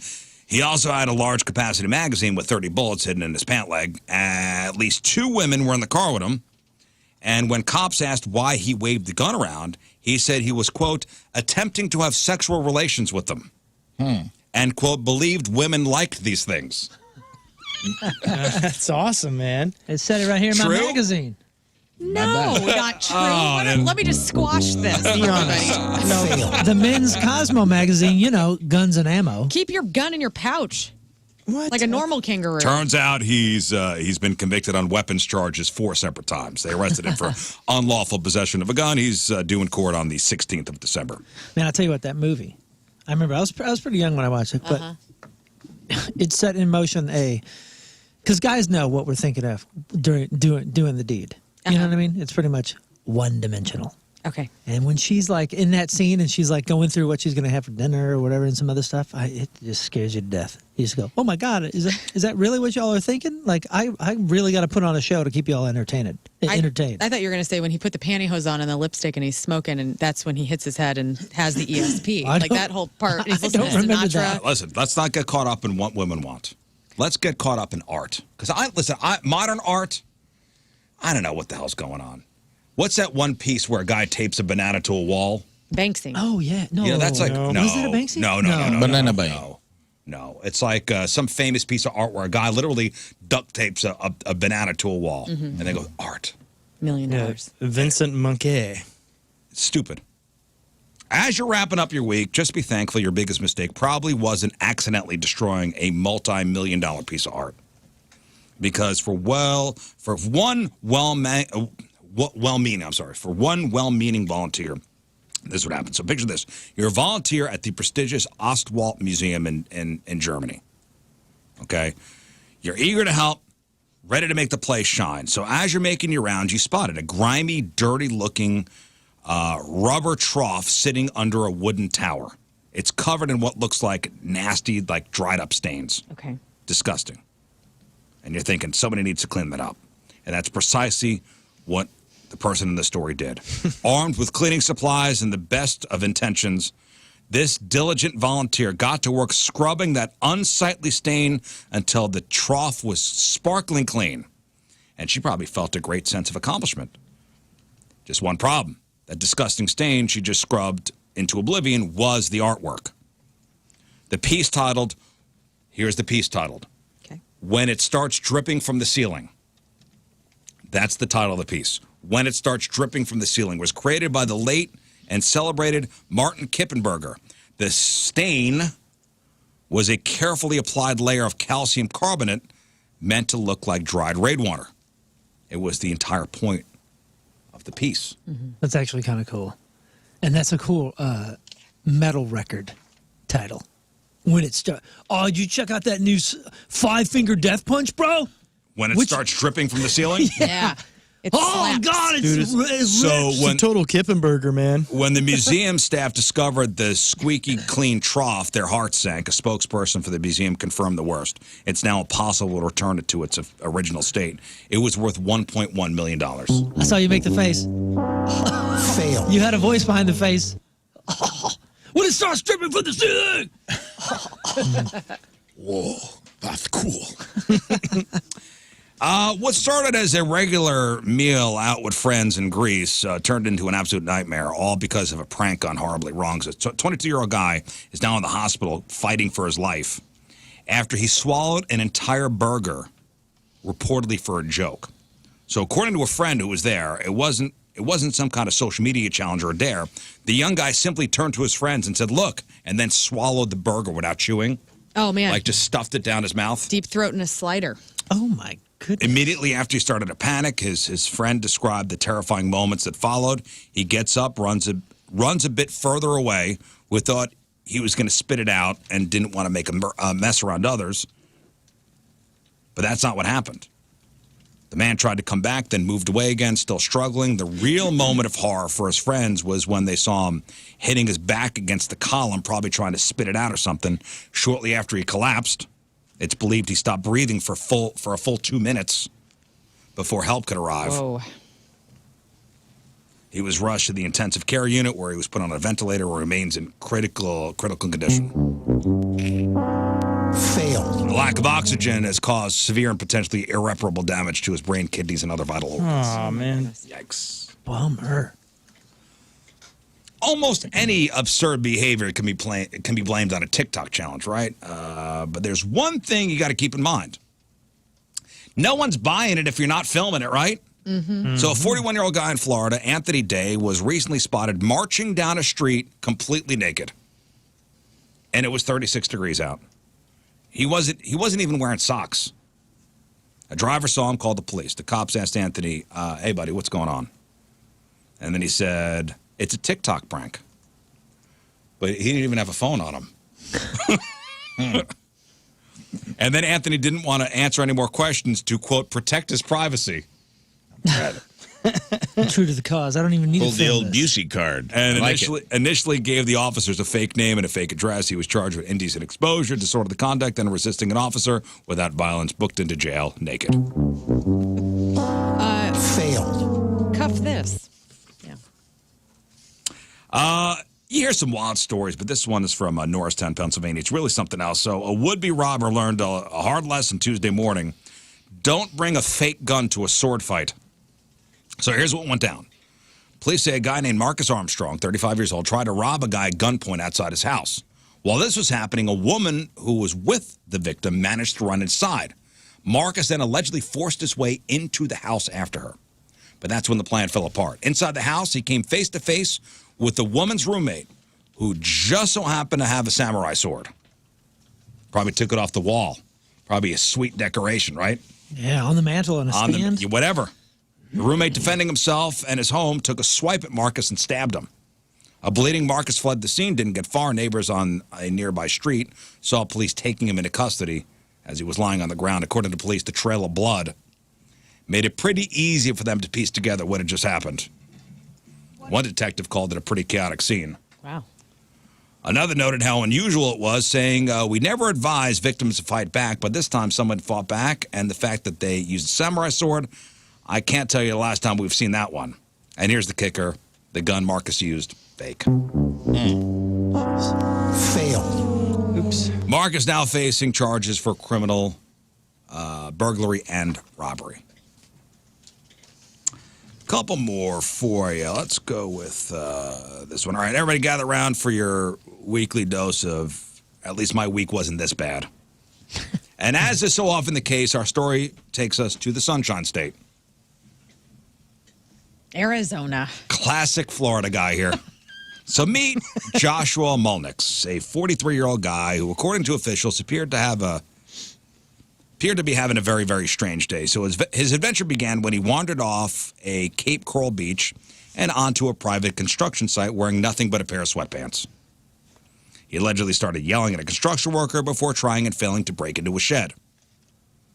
But why let a locked shed stop you when there's a perfectly good car available? So our hero then spots the construction worker's unlocked SUV with the keys conveniently inside. He hops in and instead of making a quiet getaway, allegedly floors it right at the worker, who had to pull a movie stunt dive to get out of the way. After plowing the SUV through the property's gate, he made his escape. Now, when you're on the run from the law, you need a clever hiding spot. A master of stealth, Josh chose a porta potty. Smart. But here's where the story goes from a simple crime spree to a legendary fail. When he finally emerged from the portable toilet, he had somehow managed to lose his sweatpants. That's right. He went in with pants and came out without them. And if that wasn't enough of a visual, he was reportedly wielding 2 wooden stakes, as one does when exiting a portable toilet pantsless. Well, he's vampire slaying. So he was bare-bottomed. He was... He's Winnie the Pooh in it. Yeah, he's Winnie the Pooh in it. He's holding these wooden stakes. After trying to break into yet another car, deputy finally put an end to the rampage with a well-timed taser. So after a quick hospital trip, our buddy Josh charged with a trifecta of felonies: grand theft of a motor vehicle, aggravated assault with a deadly weapon, and criminal mischief. Failed. Holy smokes. That's awesome. Well, this kid's definitely getting coal in his stocking. A 10-year-old kid near Nashville stole his mom's car the other day, and also managed to get his dad arrested in one fell swoop. So it happened a week ago in Mount Juliet, Tennessee, about 20 miles east of Nashville. So the boy had been arguing with his mom. Then she left him in her car while she dropped off paperwork at a school. And when she came back, the car was gone. She called the cops, reported it stolen. But the kid was fine. It turns out he'd managed to drive 2 miles back home and even parked the car in the garage. Now, it was inside the house when cops got there. Well, he was inside the house when cops got there along with his dad. The dad told him he was confused when his son showed up alone. And they decided not to arrest the kid, because he's so young. How old? 10. Oh, my gosh. Well, how did I miss that part? I was imagining like a 13 or 14-year-old, like 10. a freshman in high school. Dad, a different story. Once they got his name, they realized Dad had an outstanding warrant. Oh. So Dad is facing charges for wire fraud and theft. Look what you did, you little jerk. Fail. Well, who's in bigger trouble? I guess a dad is. If you're too drunk to walk in a straight line, you probably shouldn't volunteer to pronounce complicated medical terms. There's audio to go along with this one. So a 44-year-old guy named Christopher Johnson was pulled over in Florida last week after he was caught driving recklessly, swerving, crossing lanes, driving into oncoming traffic. Police stopped him, and he was obviously very drunk. He couldn't stand on his own, and there were open containers in the car. An officer tried to check his eyes by asking him to keep his eye on his finger, as he moved it from side to side. And Christopher said, and that's where I've always had my problem with EFD. It's hard to actually follow. And the officer's like, what's your EFD? And Christopher really struggled. Here's Christopher trying to explain his medical condition. If he lets go of you, you're going to fall over. Because I'm not even going to try. Just follow the tip of my finger with your eyes and your eyes only. Don't move your head. I see the finger. Okay, well, follow it. You got to track my finger. That's where I've always had a problem. Which one? Oh, my God. This guy is so hammered. No, he's EFD. He hasn't done the test. Listen to him. I can't. Some people just Inconclusive. Listen to this guy. Inconclusive. That's where I've always had a problem. Which one? My EFD. What is your EFD? Hyperactive. Hyper. One of those. All right. We do believe you're impaired. My eye focus. My eye focus. I don't know. I don't know if it could be a different guy. Inconclusive. But it looks, did you see the one in? I can't really tell. The same named, same town, got arrested in January driving with his little kid. He had 30 beers in the car and got pulled over last January for drinking and driving. Same guy? Same name. Same town. It doesn't mean it's the same guy. I don't know. And finally, here's a story out of Clearwater, Florida, where an evening that was supposed to be about group romance took a very sharp and violent turn. So, according to the police report, a 47-year-old woman named Angel Lynn Curl and her boyfriend invited a female friend over to their apartment on Saturday night. Okay. The plan? Threesome. Okay. However, things didn't go as planned. For reasons that are not explained in the arrest affidavit, the threesome was suddenly called off. I'm calling off this threesome. I'm calling it off. Canceled. Time out. Nope, we're done here. Well, this change of plans apparently didn't sit well with Angel. Police say she became very angry and allegedly started punching her 47-year-old boyfriend in the face as he was sitting on the couch. The whole attack was witnessed by the other supposed was going to be participant in the threesome, the female friend who was invited over. She told police she saw Angel strike the man in the face with a closed fist multiple times. Oh, my. He called it off? He must have called it off. Yeah, must have. Well, yeah. Man, the mood is gone. He must be a real prize. When officers arrived and questioned Angel, she denied hitting the boyfriend. Despite her denial, she was arrested that morning for misdemeanor domestic battery. She was released from custody later that day, but the judge ordered her to have no contact with the victim. I can't imagine. Failed. The guy calling off the threesome. And I saw her picture. And? Not bad. Rage issues, but... What was her name? Angel what? Angel Lynn Curl. Curl. It's C-U-R-L? C-U-R, Curl. Corn girls. Angel Lynn Curl. Doesn't it seem like every girl named Angel has violent tendencies? Well, I mean, wouldn't you? If you're going to be an angel. I hate to judge, but she looks like a hitter. Yeah. Not bad. Great teeth. What? I think this is one of those Instagram filters. No, not at all. Well, listen, those are your Friday fail stories. All right, well, let's quickly do sports, and we'll take our final break. All right, Moon, what do you got? Sports is brought to you by Chuck's Hot Chicken. With 5 area locations, Chuck's is the locally owned hot chicken spot voted best fried chicken sandwich in Missouri. It's a story that's becoming way too familiar for Blues fans this season. Last night, the team traveled to Philadelphia and had a 2-0 lead against the Flyers, only to see him friggin' blow it again in a 3-2 overtime loss. Yes, this is happening over and over and over.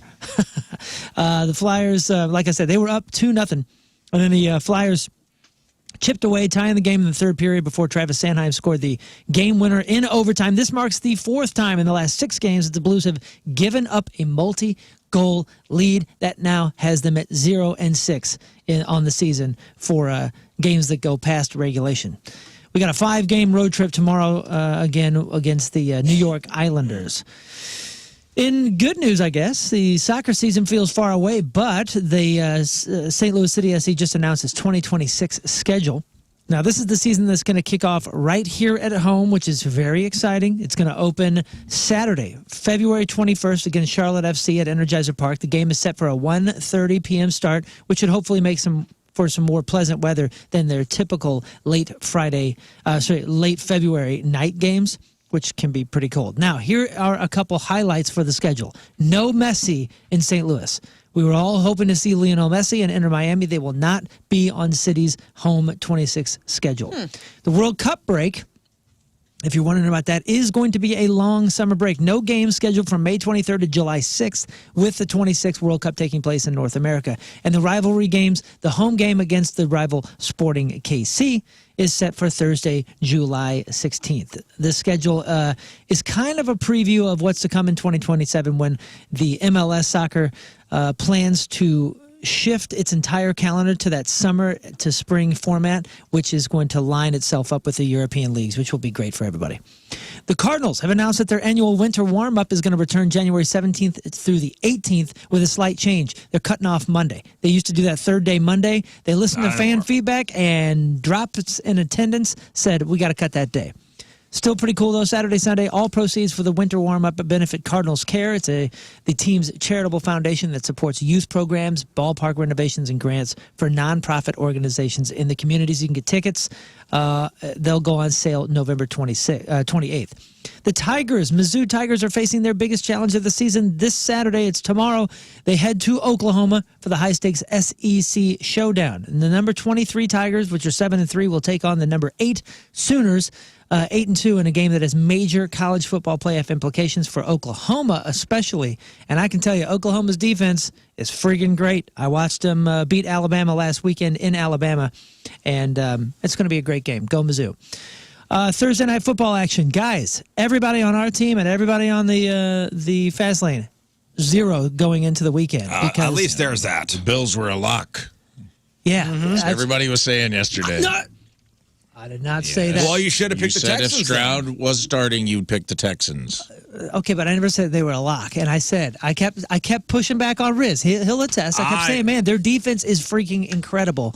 And this is more of a 50-50 game than you think. Oh, it was, at least everybody picked the Bills. Yeah, the Texans' defense, though, was incredible and held the Bills to 19 points, and the Texans beat the Bills 23-19 in a defensive masterclass. Game-ending pick actually came in moments after one of the wildest plays of the season. The Bills converted a 4th and 27 with a hook and lateral play to keep their hopes alive. That was cool. It was highlight-worthy. NFL was putting it all over Instagram and everything, but the Texans defense shut the door and staked their claim as potentially the best defensive unit in the entire league. I'm your Moon, and that's your sports, because doing the bull dance, feeling the flow, working it, the Bills are a lock. All right, one final break. We'll come back, wrap her up. That is it for us. Thank you all for tuning in. We landed the plane. The week is over for us. Goodbye. Enjoy your weekend. Goodbye, everybody. All right, if you missed anything, clip of the day brought to you by Michael's Flooring. Also, the podcast brought to you by Dobbs Tire and Auto Centers. Podcast is titled, Oh, man, Deepthroatin a Slider. All right. Moon, what else? Just the shows coming up next week. Wednesday is the big night before Thanksgiving, Skanksgiving. It is My Posse in Effect, Beastie Boys' best tribute band ever. And the Teenage Dirtbags doing Rage Against the Machine at the pageant, thepageant.com. And then I'm doing a solo show over at Off-Broadway to celebrate Barbarinos and all the Farmington scene that we had built up about 25 years ago. It's like a reunion show. Sweet. That is Off-Broadway on Saturday. I'll be doing a little solo set. And then Punk Rock Christmas coming up the following, 2 weeks later, December 13th, punkrockchristmas.com. Learn. Hey, bring your dad to the Clapton Chronicles tomorrow at Del Mar Hall. My band Lane Arrows is opening up for the Eric Clapton tribute, and we're going to rock the house. Love to see you, and if not, follow me on the socials at Lern versus Radio. Rafe. Yeah, go to that show. They're going to sing the remix Tears in Heaven that we came up with yesterday for you guys' dad swinging up in heaven. So Nice. go see that show. King Scott. Yeah, go see all those shows, and you guys have a great weekend. All right, make sure you get your tickets for Rizz Show Live Game Show Night, December 12th. It's a Friday over the pageant. And if you have a talent, we'd love to have you open up the show for us. Go to 1057thepoint.com for the details on that. All right, we leave you with a selection from our Teamers Remember the Day, brought to you by Hot Shots from Alton, Illinois. Richard Rake is our Teamers Remember the Day.